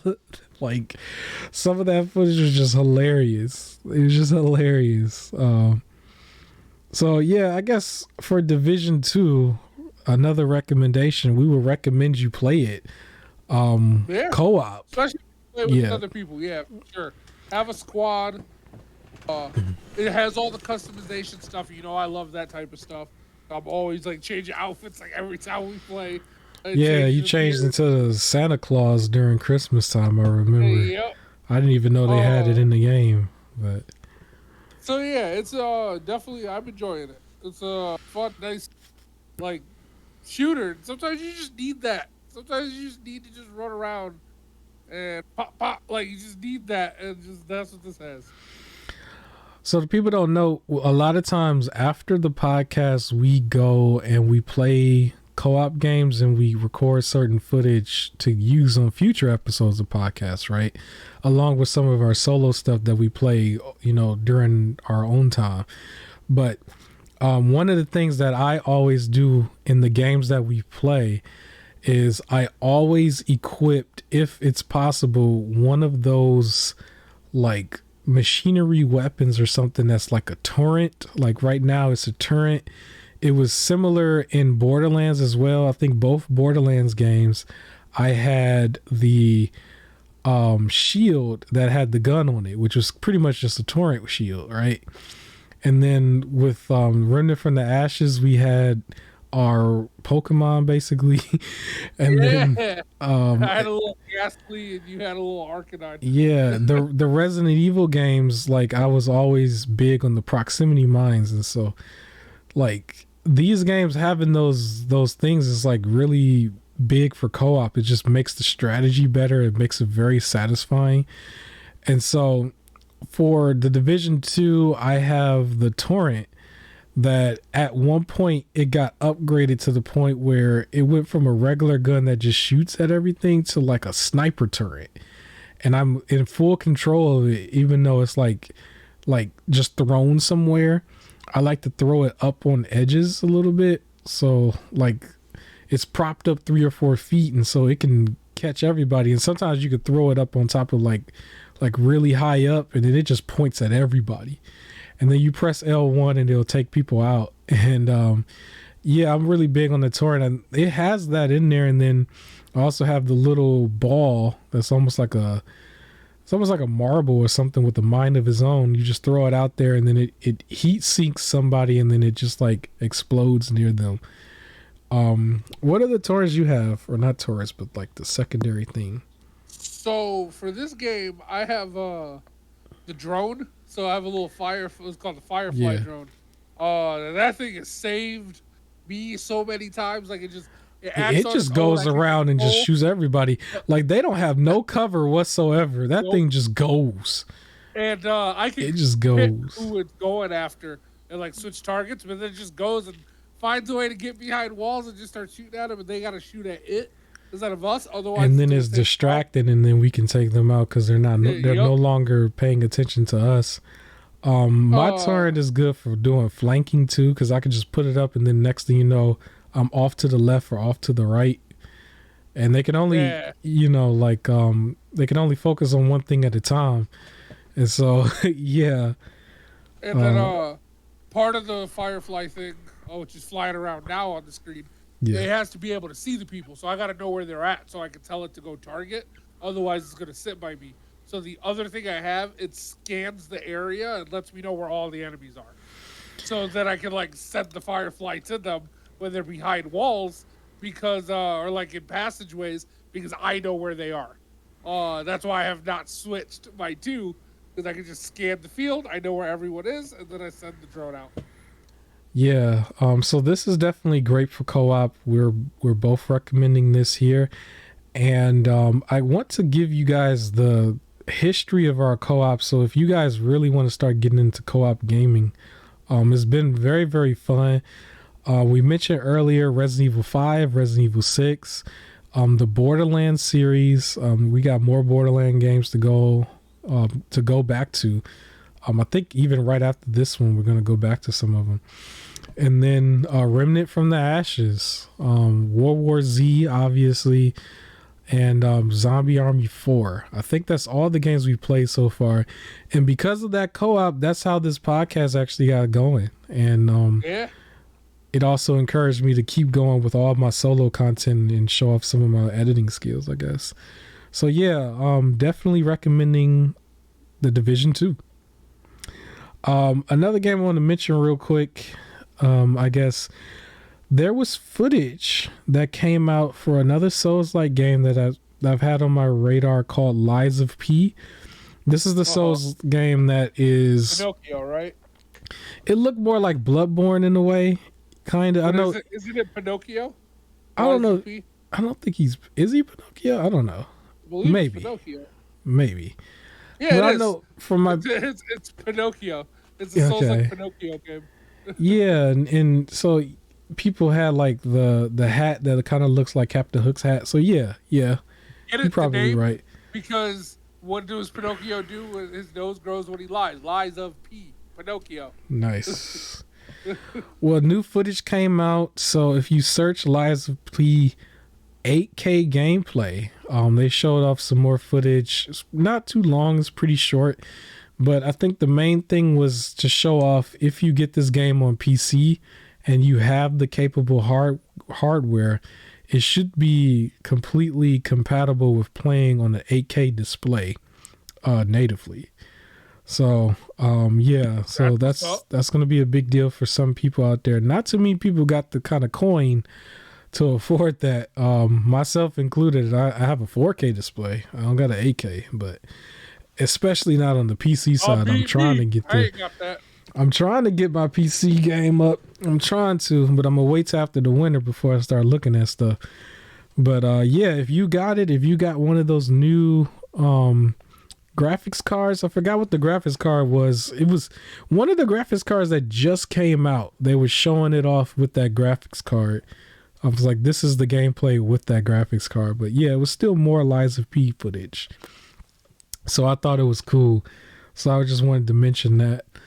I think that covers majority of our gaming topics. Is there anything else gaming that we haven't spoke on that you want to mention real quick? So Ubisoft canceled 3 games, 3 unannounced games. They just canceled them. And Yikes. Skull and Bones, they're big games. So let me walk you through this. It was first talked about, it began development in 2013, 10 years ago. Okay. And originally it was like a spin-off or an expansion for Assassin's Creed 4, Black Flag, the one where they went all pirate. Mm-hmm. And then it eventually became its own project. Then kept going. It was going through changes, and it kept like really trying to make it its own thing. And it finally got showed off in 2017. And it was supposed to come out 2018 in like the fall or winter. Then it got delayed to 2019. Then it got delayed to 2020. And then in a call in 2019, they were like, actually, it's going to get delayed even further to like 2021. And then in 2021, it was like, sorry, it's going to come out in 2022. Then in 2022, it like during the Game Awards, not Game Awards, the Summer Fest, right? Which when we started, it was one of the games that was supposed to come out November 8th. It was just announced then. In September, they were like, actually, it's going to come out in March 2023. And then in January, they were like, actually, we're going to have to delay it to sometime between 2023 and 2024. So it's been delayed for the 6th time now. Oh my God. And they've been showing off stuff. It's like, guys, it's going to be great. Like, this game is going to be awesome, but it's being delayed even more. And I'm like, if this game comes out with one bug, like, it's over. Like, and let it have one game-breaking bug, and, like, that's it. Like, this game needs to be the best pirate game ever. I remember seeing people put out some videos. I guess I didn't watch all of them or whatever, but people was putting out videos saying there's something bad happening with Ubisoft. And I kind of just ignored it. But, yeah, I guess Ubisoft is going through some things. I guess they having some trials and tribulations. Yeah, so this game is it's they should bounce back. And it looked interesting. It didn't look like a day one for me. It just looked interesting. Like something I would want to try at some point. Yeah. Oh, and there was a version that was originally planned for Google Stadia. Shout out to Google Stadia, because it was an interesting thing, because I think around the same time that all these other things that I mentioned was supposed to start happening, like January 25th or 26th, I believe Google Stadia is supposed to end at that time too. But they went ahead and still released the game under Google Stadia. They had a game that was supposed to be released and it already came out. And so I guess if you still had Google Stadia, you've got a week to play this one game. Hopefully that game goes to PC. I forgot the name of it, but like it was supposed to be a Stadia game, like a small little game, but it still got released anyway. Even though Google Stadia, I think their last day is like the 25th or 26th. It's somewhere in that. Is it called Worm Game? Yes, I think that's what it is. They still decided to just release it. And it was just like, here it is if you got Google Stadia. And then afterwards, it shuts down like on the 25th or 6th or 7th, somewhere in that area. But yeah, they just went ahead and still did that. I thought that was just interesting. But okay. Google got some type of money, I guess, because they refunded everybody too. Yeah. Whatever money they refunded, they probably will still make it back in like a week or two. Make a point. To find out the name of the game, what did I just use? Google. Like, so. Yeah. Google got money. They got the money. It's interesting. I wonder if it would have been a different situation if they came out with like hardware and actually committed to their studios and said, no matter what, we're giving this at least 5 years and we're owning first party. Would have been a different situation. But no, they got out quick. They needed one game that really made people go, I really want to play that. I guess I got to get this system. Yeah, it didn't happen, I guess. So it is what it is. It's funny because at the same time you have this thing called the Steam Deck that technically by design does not have any first party, right? But people are buying it. I think they went past 2 million copies so far, and it's no longer something that you have to reserve and wait for. Like if I ordered it today, it'll be here before next podcast. And so, yeah, just like that, they had their hardware. You were still able to play everybody else's stuff on there. Did you buy the Soulja Boy gaming console yet? No. I would never buy his console. Your collection ain't complete. You over here talking about you got the Infinity Stones of the gaming consoles. You missing the Reality Stone or the Soulja Stone. That reminds me of that joke I put out around Christmas on social media where I was like, I think I said like my sugar mama is broke, but she came through anyway, and it was the GS5, and it was that little system that is pretending to be the PS5, but it's really just like a little ROM system. But on the outside, it looks like a PS5 in a way. And so, yeah. But you know what? There's a lot of people who buy, it's a certain handheld that's out there. I don't know if it has an official name, but it looks like a Game Boy Color. But it's a complete like RetroPie-ish type system that's just strictly for old school emulator type stuff. And I think it's like $80 or something. And you could just basically get it. It has nothing on it and you load everything in it. And that's what gamers really play on the go if they're afraid to take the expensive stuff with them. And I kind of feel like I would do that if it wasn't for the Razer that I would put on my cell phone. Because I'm still playing Pokemon Silver on my cell phone, technically. I had put it down, but once I'm done with some of these other games, I'm going to pick it back up as well, because I want to finish that too and keep going.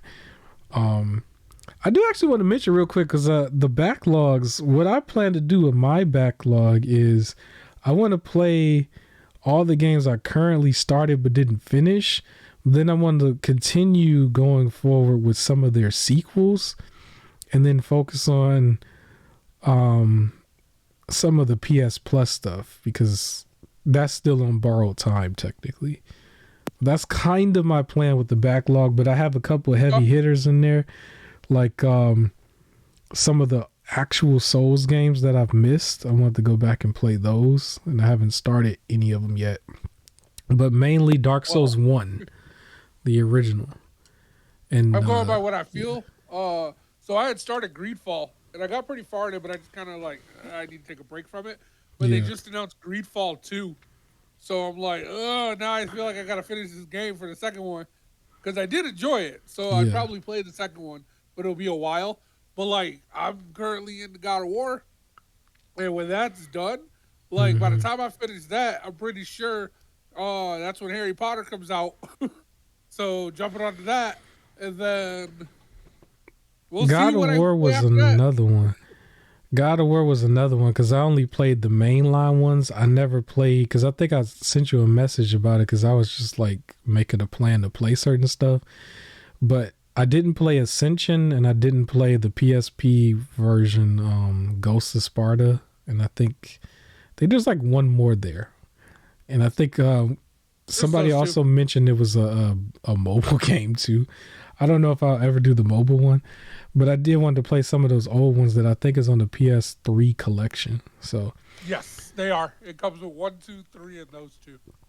Yeah, so I wanted to play those eventually too, and I'm gonna go up through Pokemon and go up through. I want to start all the way back in the Super Nintendo version of or Nintendo version of Metroid and Zelda. I don't know what it is about Zelda. Zelda's big for me right now. I don't know why. Like I know I made it a big deal for the videos I put out about a week and a half ago. But at the same time, I was looking at like this PC footage of somebody playing Ocarina of Time, like completely modded out on PC. And it's like, I want to do that. That looks cool. And I have the hardware to do that because that was an N64 game. But what I want to do is just like play through my backlog first, then play Tears of the Kingdom because I'm technically at the end of the story right now. I'm at the end of the chronological order as far as Zelda. But then once I'm done with that, go all the way back with the start, which is Skyward Sword, and just go all the way up. You know? Yeah, I still have to get through Breath of the Wild, but that's after I get through Hades, which is after I get through Pokemon, Legends Arceus, and Scarlet.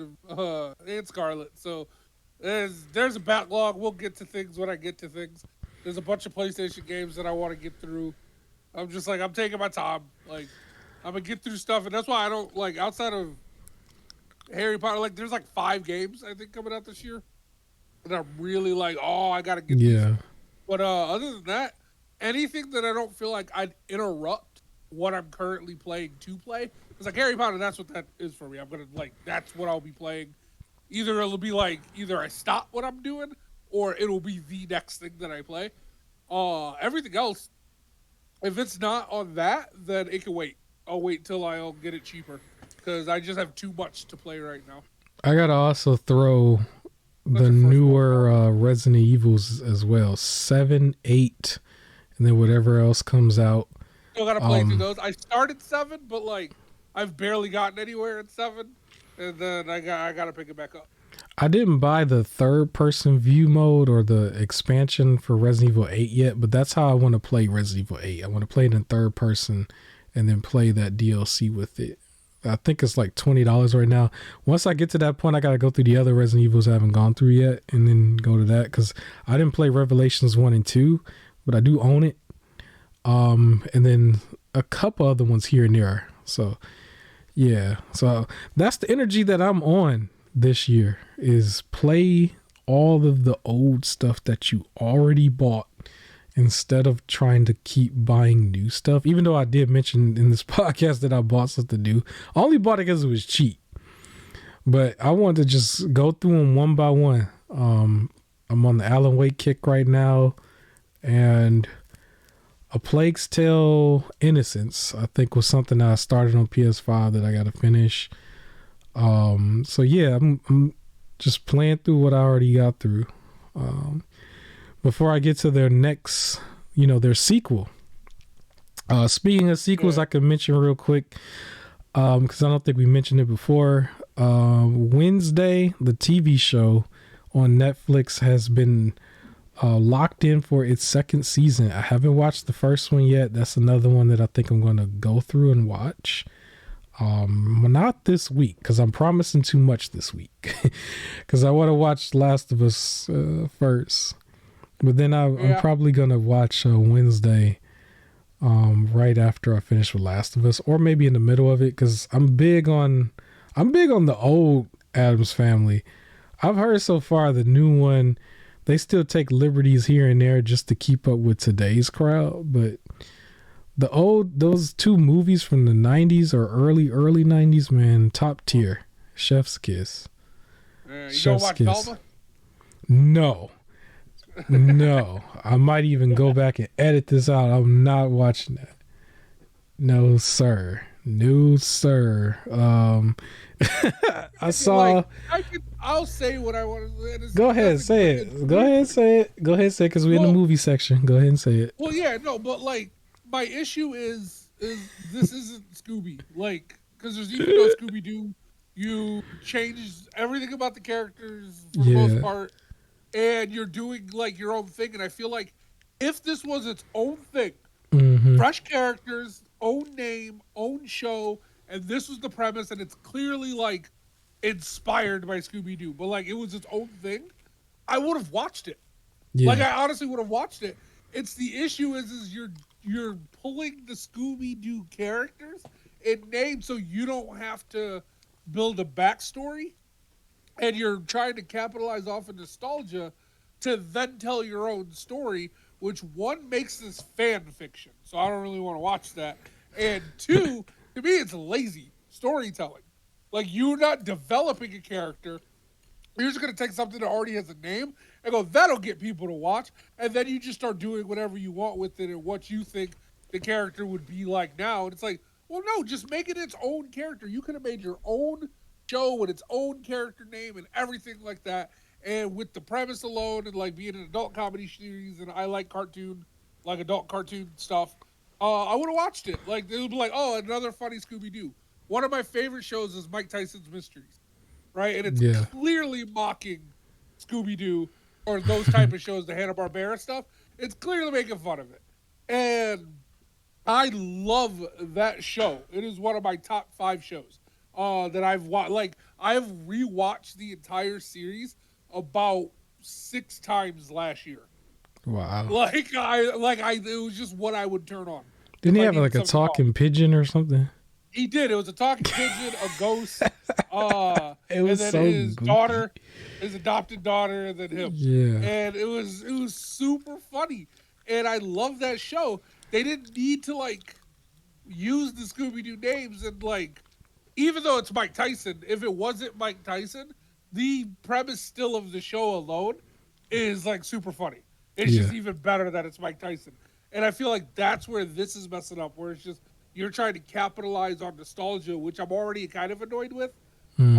These days where everything has to be a reboot or a remake. And it's just like, do something new. It's okay to be inspired by. You don't need to just like, well, they already liked this, so let's just do this with my story. And it's like, well, no, you're not even trying to make new characters. That's not cool. Yeah. That's my issue with the show. That's why I don't want to watch it. All right. Yeah, I just didn't want to watch it because, I mean, it's kind of clear as day what they're doing, which I don't want to go into. But everybody else, as long as everybody else knows, because I saw them dislikes, as long as everybody else is hip, it's like, all right, we good. And we all understand. But yeah, another thing I wanted to mention, there's a horror film out there I wanted to give a shout out to that seems to be getting a lot of attention that's like, I guess, growing on the people. I guess it's called Megan. I don't know if it's good or bad. I don't know too much about it. I heard it was really good. Brother said it was good and I need to go see it. But that's a perfect example, right? Clearly inspired by Chucky, but they didn't just call it Chucky and do their own thing. Right? Like, it's like, if you're going to make a doll horror movie, it's going to be Chucky. And, like, it's relatively inspired, but without having to do its own thing. And, like, I don't know. But anyways, yeah. Back to the positives. Do you know? Really good. So I have a question about it though. Do you know if it's on like one of the streaming services, or you only got to go in the theaters? I think it's theaters right now only. Okay, so I'm probably going to see it when it becomes available. I don't really want to go to the theater right now. I'll tell my co-host behind the scene, and then maybe me and him could talk about it towards the end of one of the podcasts. But yeah, I just wanted to give it a shout out because I do plan to watch that. But if it's in theaters right now, I'll probably just wait for a second. I'm not really trying to go to the theaters right now, but I am going to watch the first episode of Last of Us for next week, and then I'm going to watch a movie in this week coming up called The Black Phone, which is also a horror film that came out last year. I don't know if you saw it yet, but I'm going to probably watch it. If it's that good, maybe we can stream it one night. I don't know. And it's just in Discord or something. Allegedly, because technically you ain't supposed to do that. All you Patreon people, all you Patreon people who just announce that you breaking the law, which is a whole kind of thing in itself. It's like there's a huge gray area that we ain't got to get into. But me and you, we picked at that a couple times. I'm like, is that legal to announce that and say you got to pay to? I don't know. I wonder if there's a lawyer or somebody out there that made a YouTube video. Maybe I'll find it one day. But yeah, that's it for the horror stuff. And then I guess real quick we can talk about some of the figures, our Hasbro buddies, and what's going on over there. This isn't even the figures. This is moving past that. Oh, okay. Boy. So Hasbro is messing with Wizards of the Coast, which is what does like Dungeons and Dragons and Magic the Gathering and all of those. Okay. All right. So first of all, Magic the Gathering, which is like, at the time it was like the people, they would look down on the people who played Yu-Gi-Oh! Like they were like, oh, we're Magic the Gathering, we're better. They were outlawed. So Magic the Gathering had its 30th anniversary. And what they decided to sell was a little booster box. And it came with 4 15-card booster packs. Okay. Right? And then it came with some old, like, some of the old cards that are, like, out of print. There used to be, like, too strong to use, like, some really old stuff, right? Mm-hmm. And you could get those. It cost $999. Whoa. Really? For this pack. Yep. And the Man, fancy cards, you already know what I'm going to say, but I'm not going to say it. Go ahead.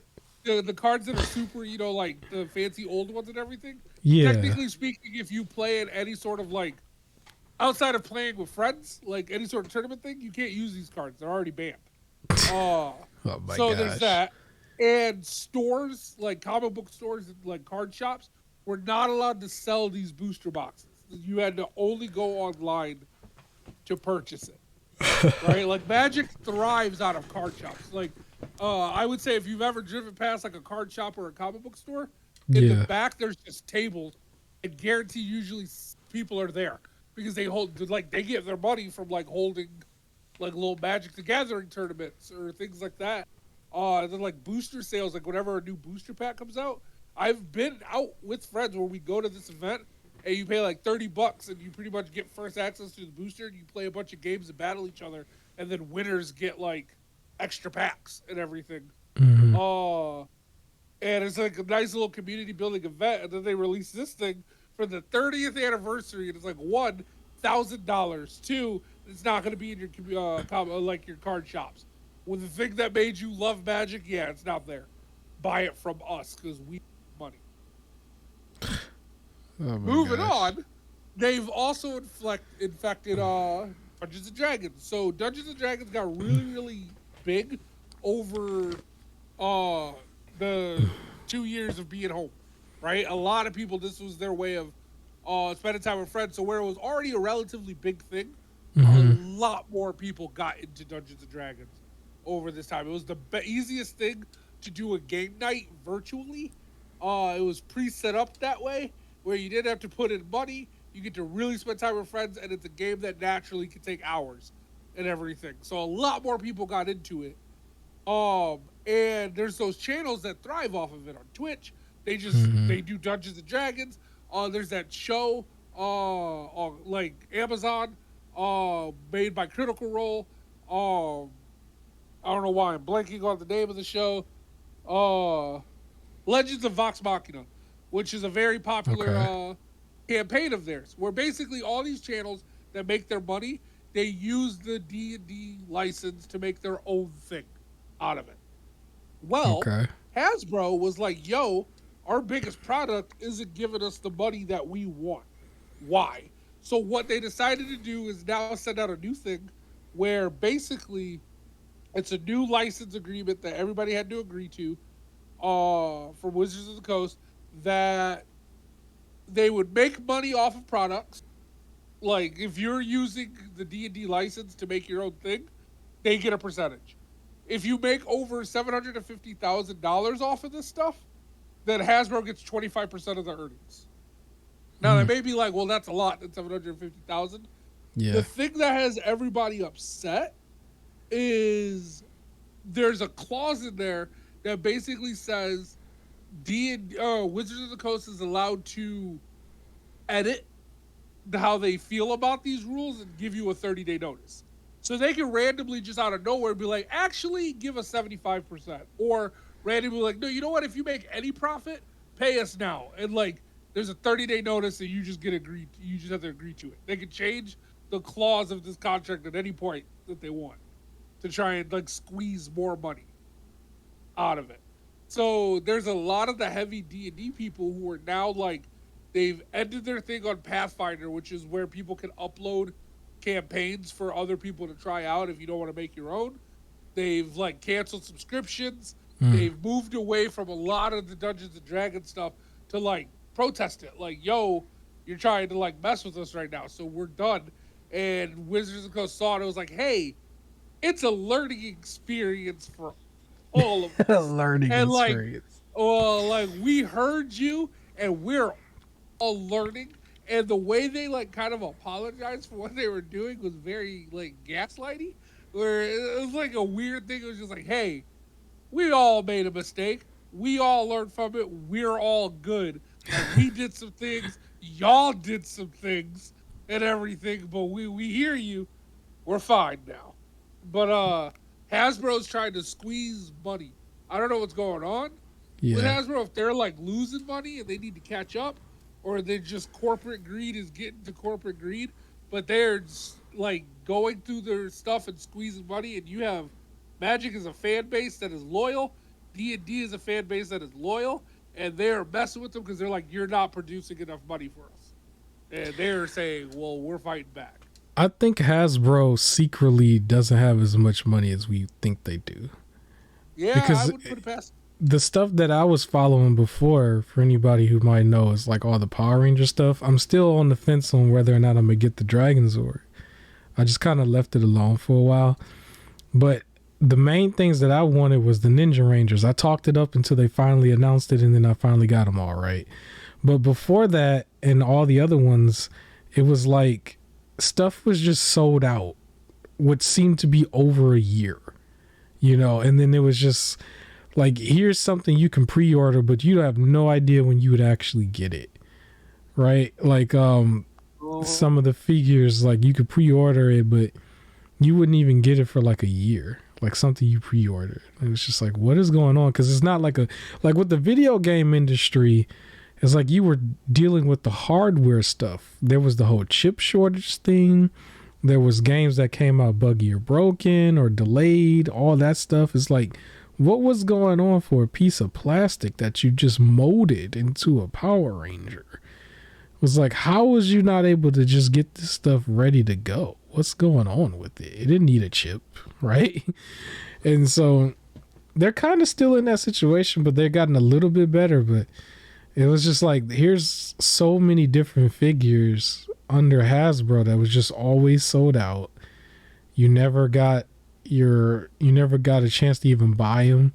Sometimes like some stuff was like in like only available for like the members of the website, and then it was first come first serve, and then everybody else can get the rest, and it will be sold out before you can get it.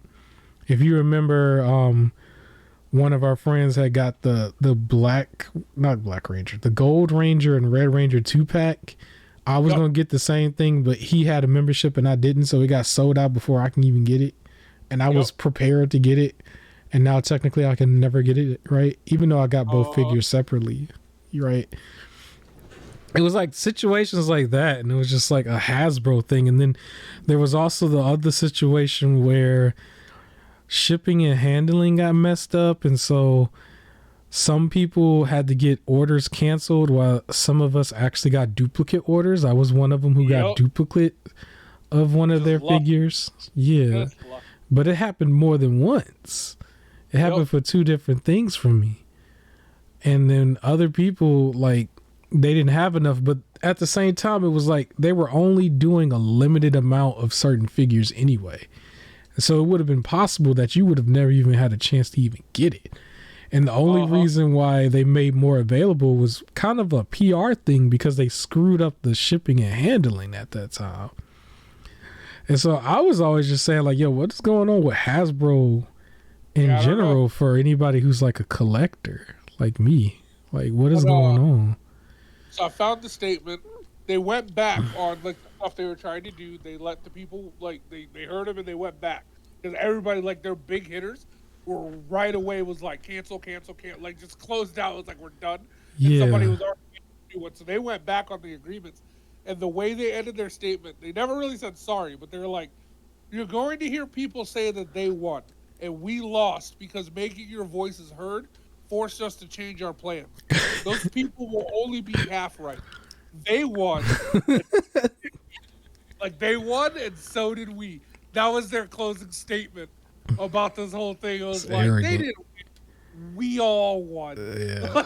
Okay. Like, oh, okay. All right. Alrighty. Well, D&D is a big thing for you, right? Don't you do that on the regular? I do that.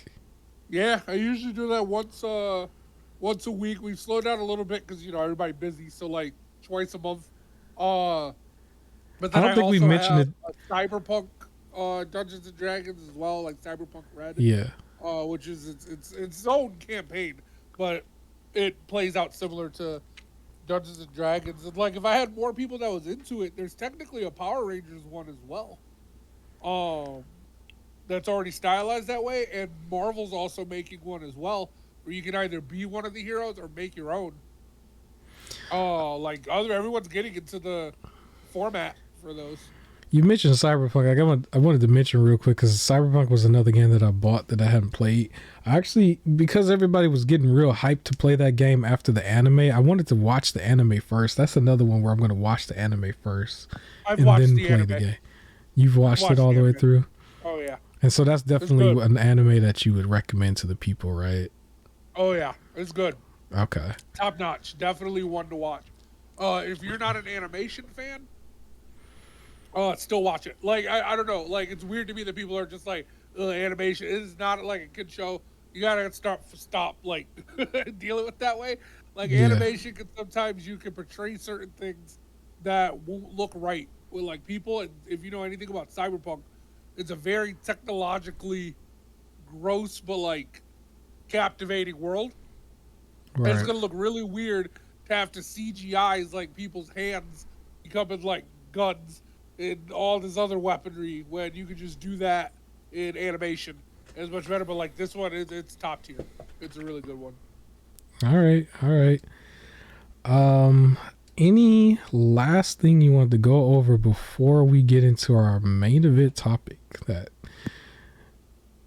Nope. Yeah, that is something that's gonna be a follow-up from last week. Which we might not have to spend too much time on it because not too many details. The details might go by a little quick. And some of it is kind of funny. But for our wrestling heads, we got another update we could talk about. Let me set the scene real quick for the big deal, and I'll let you take over. So, as we know, Vince McMahon stepped down last year to do some allegation stuff, and he retired early. Allegedly. Backstage, no, that stuff was like proven. But like backstage morale increased. People weren't having scripts ripped up 2 hours before the show went on air. People were happy to go to work. The product has been really good. The storylines are being fleshed out and they're fun to watch. And everybody's in a good mood. Things are happening. And this was going to be Triple H's first real year of full creative control, because some of the big stories still tailed away from that. And Vince sitting at home saw that and went, nah, I don't sit right with me. So he just barged his way back in with his 81% shareholder and just said, I'm here to mess it all up. Go ahead and explain.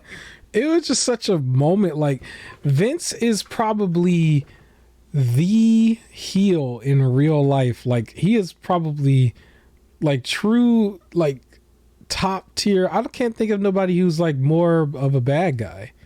This is like the most heelish thing he could do.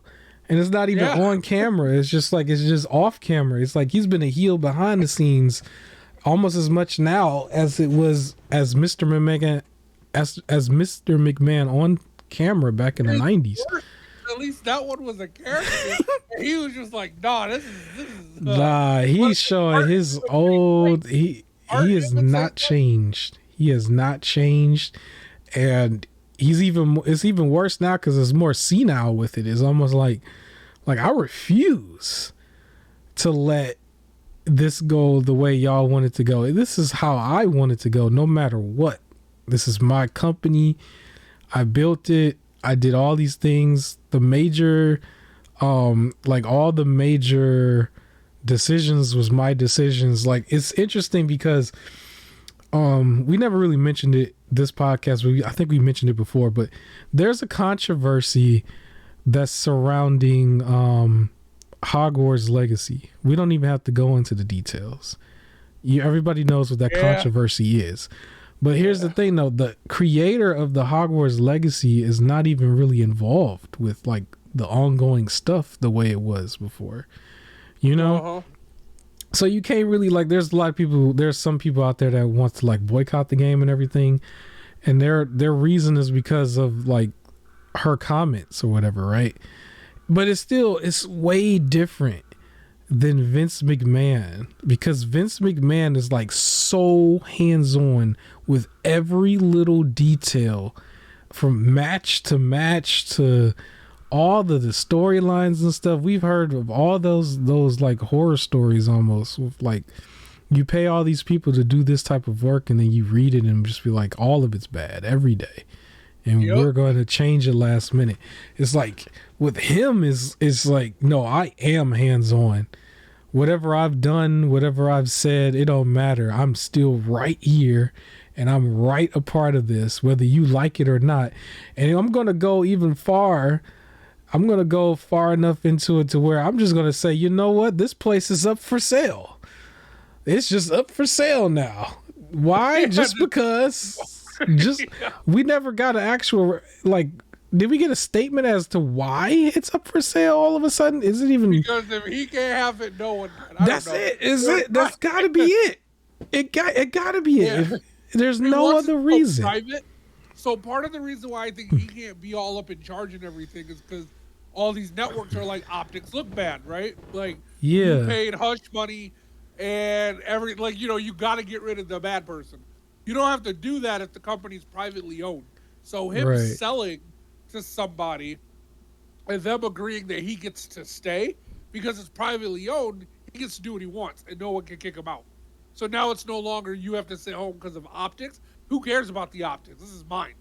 I can do what I want. That's what this is about.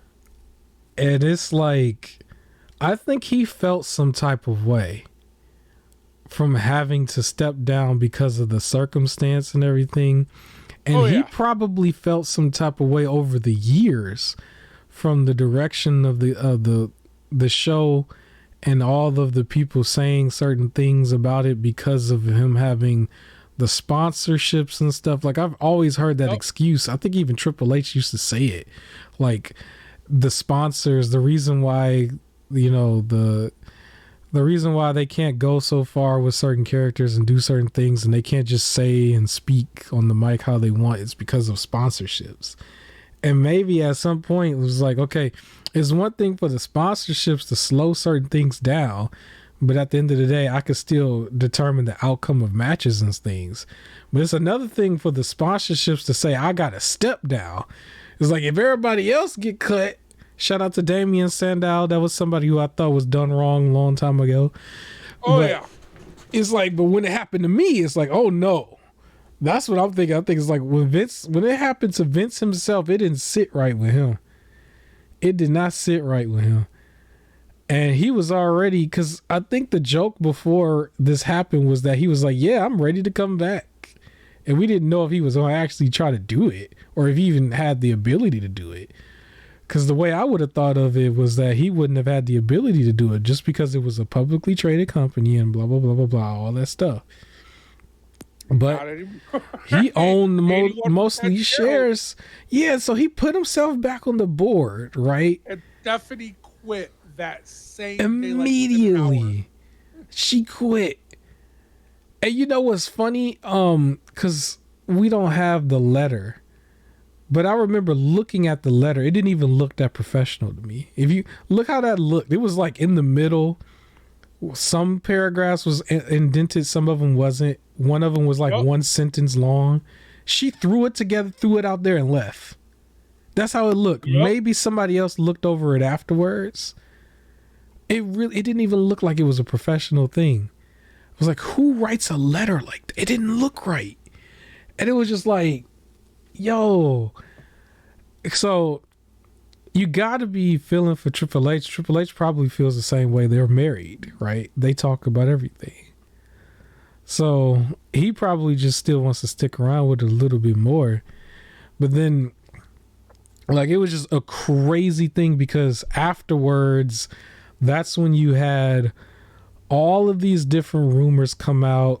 It was like to the point where people was completely convinced that Saudi already bought it because it made sense. Because it was like nobody else wanted to do any type of like business with them except Vince because they were just throwing him so much money.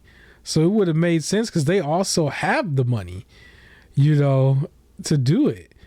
And so some of the Sami Zayn jokes was coming out. We don't have to be too much in detail of that, but I thought some of it was hilarious. Yep. I'll be honest, I like the Hulk Hogan one where he had the green shirt on and it was like Gorilla Arabian. Like, oh, that one was good. Oh my God. And then I think the people that were in talks of actually owning it was all the names that people thought would be eligible to buy it, which is like Disney, Fox, NBC. You're just naming stuff. There was like nothing was confirmed yet. But at least we know, I think it is confirmed that it is up for sale. It is up for so somebody is going to buy it. And Vince will be a part of WWE, I guess, until death. Is that the plan? Do you think Vince is back, like on the executive board, because then he gets paid, and then he's gonna buy it? Is that gonna be the story? He's gonna use these next couple months of it being on sale to go, I own it now. It's privately owned. That's so crazy. He doesn't want to be home. He's getting bored. He's Nancy. He's too arrogant. He's a workaholic. And he feels like he's gonna be forgotten. Yeah. They need to like give him main event.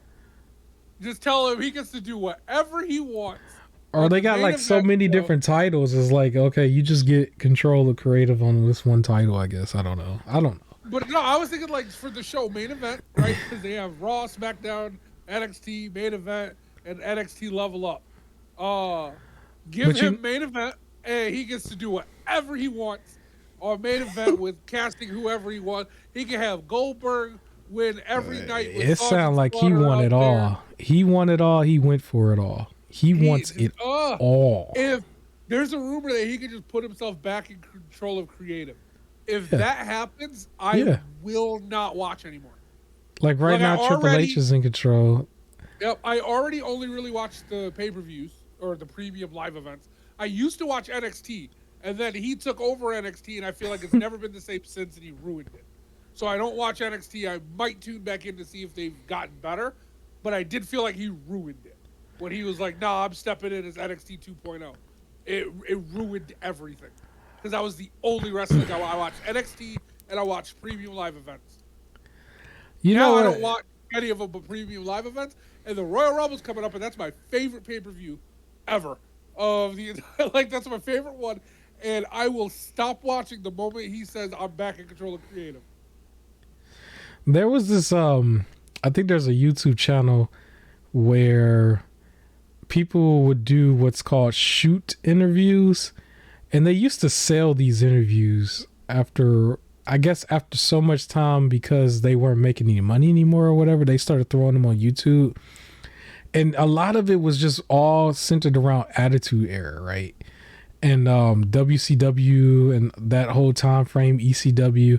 It was just all these old guys just coming through, just telling it like it is, telling all the backstage stories and timelines, answering all the questions, just putting all the dirt out there from back in the days for anybody that just wanted to know.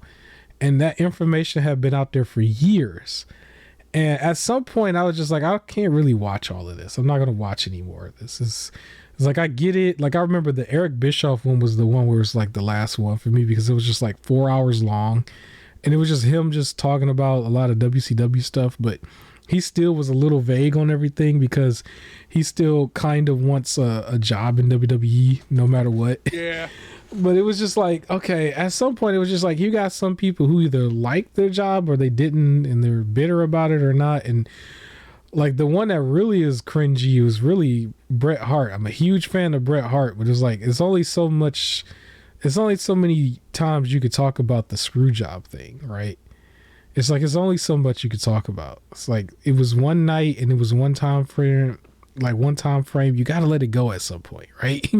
And so, with that being said, I honestly feel like if Stephanie McMahon makes one, and it's like recent, I would probably pay to watch. I probably would. I would probably pay the money, because they used to charge like $20 or $30 for that, and you get a DVD of it. And I never paid for any of them. They just all went to YouTube after so many years. But it's like, no, I would want to know right now, like, if she's also in a position where she can kind of tell it how she want to tell it without worrying about it too much. You know, it's like, yo, because she was mad. She had to be mad, a different kind of mad. Because I know with Shane McMahon, he had his moments and stuff that he talked about over the years, and he kind of came back or whatever. And part of that's because so his kids can see him in that light, and he probably needed a little bit more money maybe. But with Stephanie, it was like she was never gone. She went from being like raunchy to really learning how to be corporate, learning how to talk in public, learning how to be like, she did all of that over so many years. To just get up and quit, like, man, she quit immediately.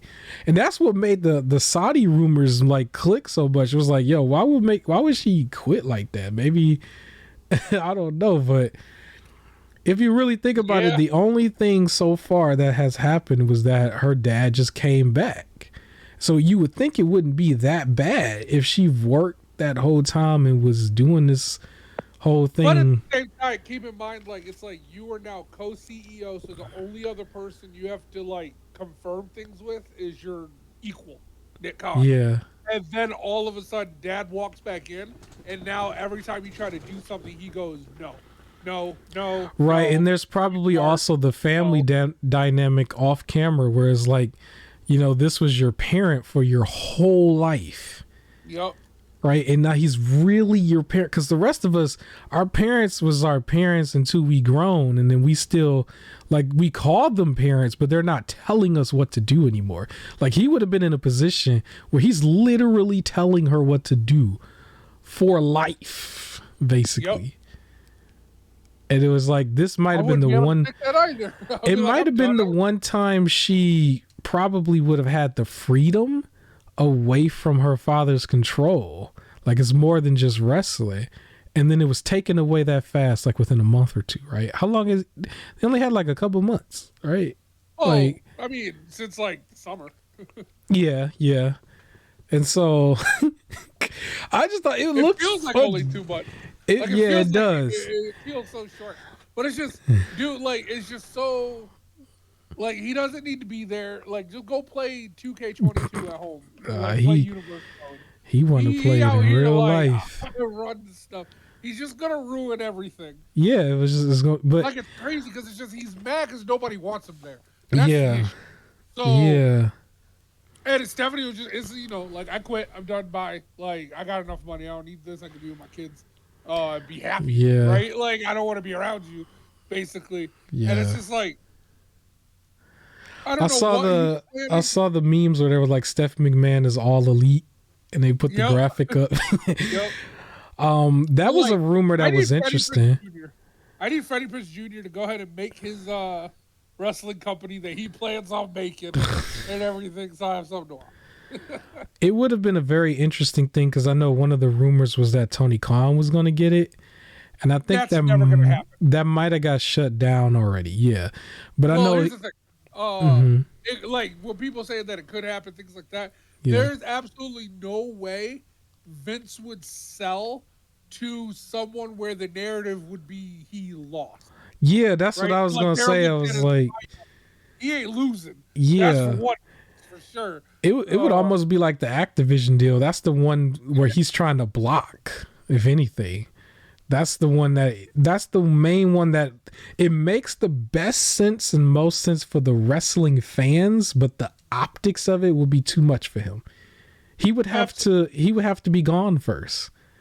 Like even like I think it might actually be too much for Triple H. It might actually be. It would be really because he wouldn't have even gotten a chance. Like I could see if that happened, he stepped down with Stephanie and they would just be gone because he wouldn't have even gotten a chance to even compete or try. It just would have got sold from him and it wouldn't even been his fault. Like if it went down like WCW, then that would have been one thing because it had years to go down. It was like if it wasn't like that, it literally wouldn't have been his fault. But for the fans, they're not losing right now. Yeah, like there's a difference between they're not even just losing. I'm not saying AEW is losing. Yeah, what I'm saying is like they're not losing, and then it's just like we're selling to the competition. It would have been the best thing for the fans, and I would start watching immediately, even though I'm like super back, because all of a sudden they would have been consolidated. It would have been the first time ever that they would have been consolidated, with the exception of like New Japan and a little bit of like, a little bit of Impact Wrestling. But if you look at it too, also, because I know they have their partnerships with them already. So it still would have went down that way where New Japan would have still been able to cross over with them. They have their thing that they were doing with ROH, and they've shown up on like Impact Wrestling more than once. They've been on there with the titles. So it would have been the closest to being consolidated if that happened, even though it just seems a little odd because WWE is like bigger. And it's like, if anything, AEW would just take over their stage, which would have been weird too. And it would have been like AEW WrestleMania, AEW, like some of the pay-per-views. It would have been so weird, but I would have had to watch just to see. It would have been weird. The Cody Rhodes situation would have been even weirder. But it's like,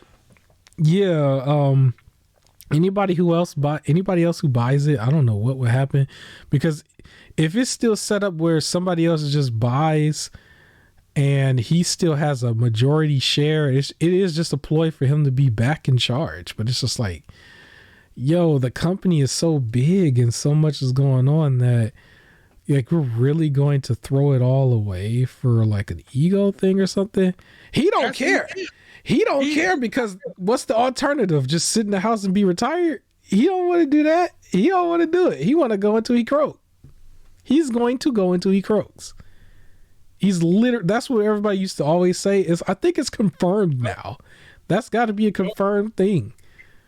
He would have to, and it will play out, as bad as it might sound to say it, it will play out similar to when Jerry the King Lawler had his episode that one day where he just kind of fell over and then the doctors was on him immediately and everything. That's what would happen in gorilla position. It would just happen. That's how it would happen in his old age. That's the only way. Yep. Because cancel culture can't stop him, man. Here's an unstoppable. He is bigger than cancel culture. He is bigger than cancel culture. He has the same kind of money as the Harry Potter girl, and he is there like low. But real quick, I just want to mention, because we got not Harry Potter, we got Ratchet and Clank on the screen. This is actually one of the points where later on in this footage, I actually got a game-breaking bug, which just forced me to quit. We might not get that far because I think this footage was like 40 minutes long, and I think we're wrapping up. But yeah, that was just like this was like one of the peak moments of when I started to really not like Ratchet and Clank, because at some point it was just like started to go downhill. It was like now I'm just running into all the bugs, but like up until this point it wasn't that buggy. It was a little buggy here and there, but like this is a point where like it really just like you clear the enemies and then it was just nothing there, but it didn't trigger anything else. It was just like, what am I supposed to do? Reloaded it and then it finally showed up the thing I was supposed to do. I was like, really? So it was just not loaded in. So yeah.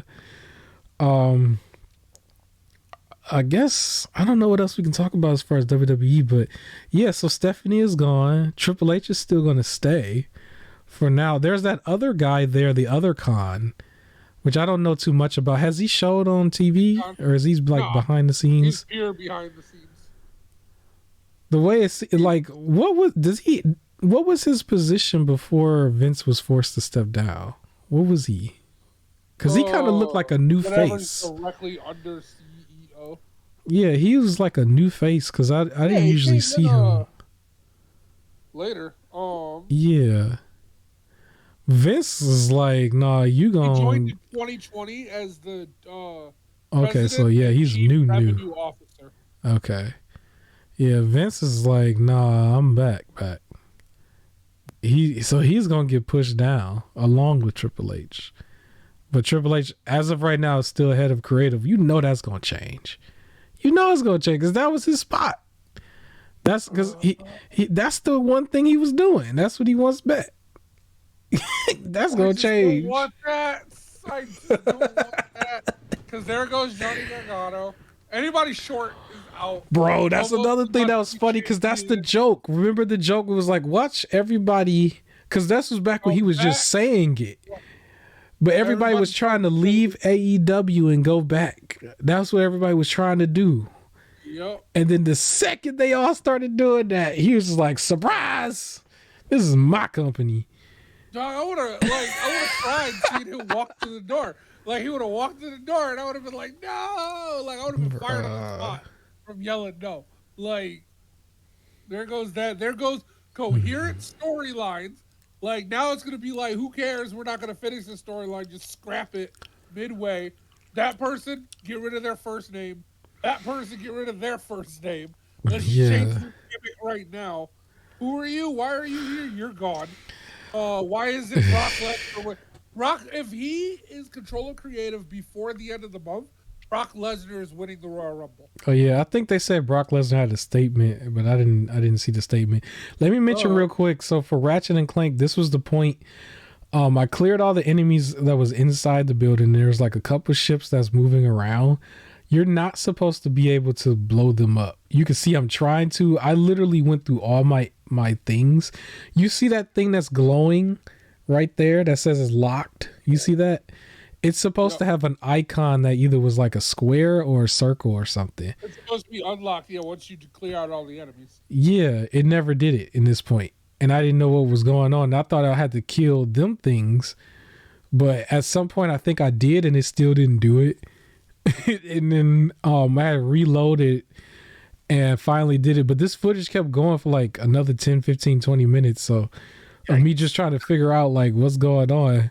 But it was a game-breaking bug, basically. And it was just like the first of many. So, yeah, that's annoying. But yeah, I don't know what else we can talk about on this. We went like 2.5 hours. We will keep watching because I don't know what the next update will be, but it was probably going to be most likely that Vince is somewhere back in control within the creative process or within WWE where he is there in person doing stuff.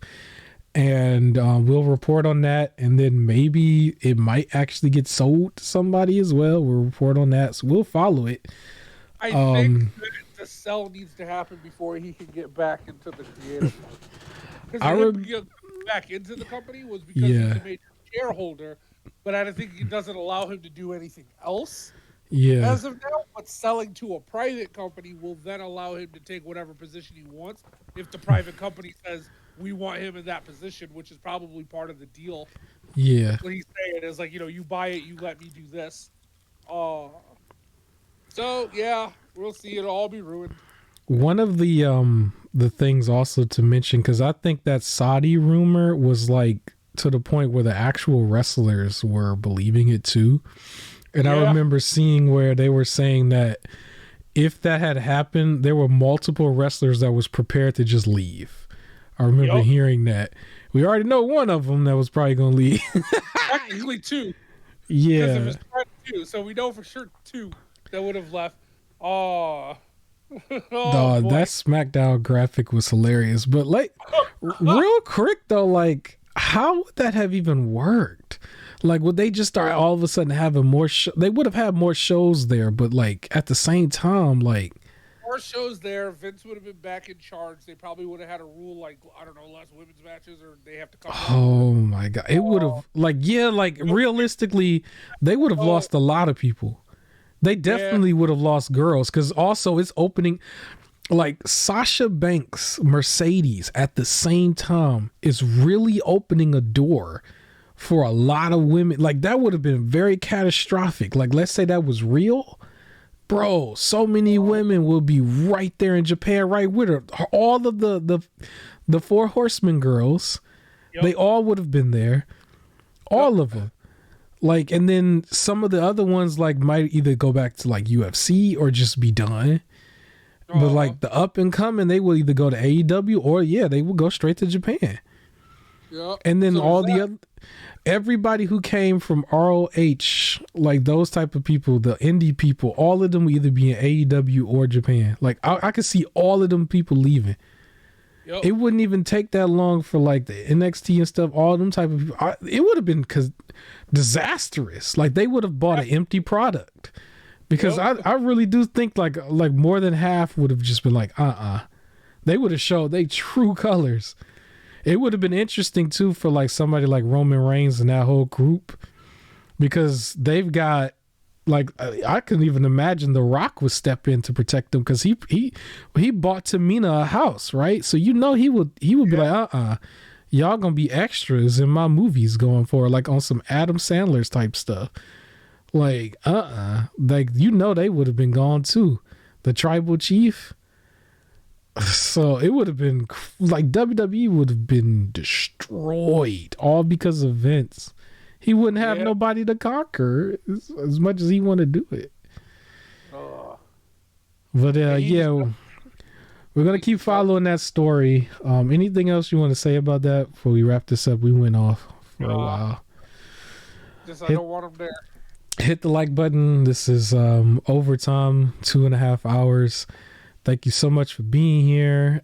For anybody who watched this, and share this out with a friend. We will be back again to give an update on WWE, as well as Last of Us, and maybe some other stuff, as well as gaming. Whatever happens in gaming. A lot of things are popping off in the end of January for gaming. So any last words? Harvard Baptist, I got something older. If you have ideas for like a Superman game, or if you want to hear some ideas for concepts of some other type of games, put it in the chat. Superman and Power Rangers. And Ninja Turtles. And even Transformers, because this new one ain't it. But that's all we got for you here. Leave a like on this podcast video. I am Supreme King signing out. Don't forget to wash the back of your ears and everything else. And that is it. Peace.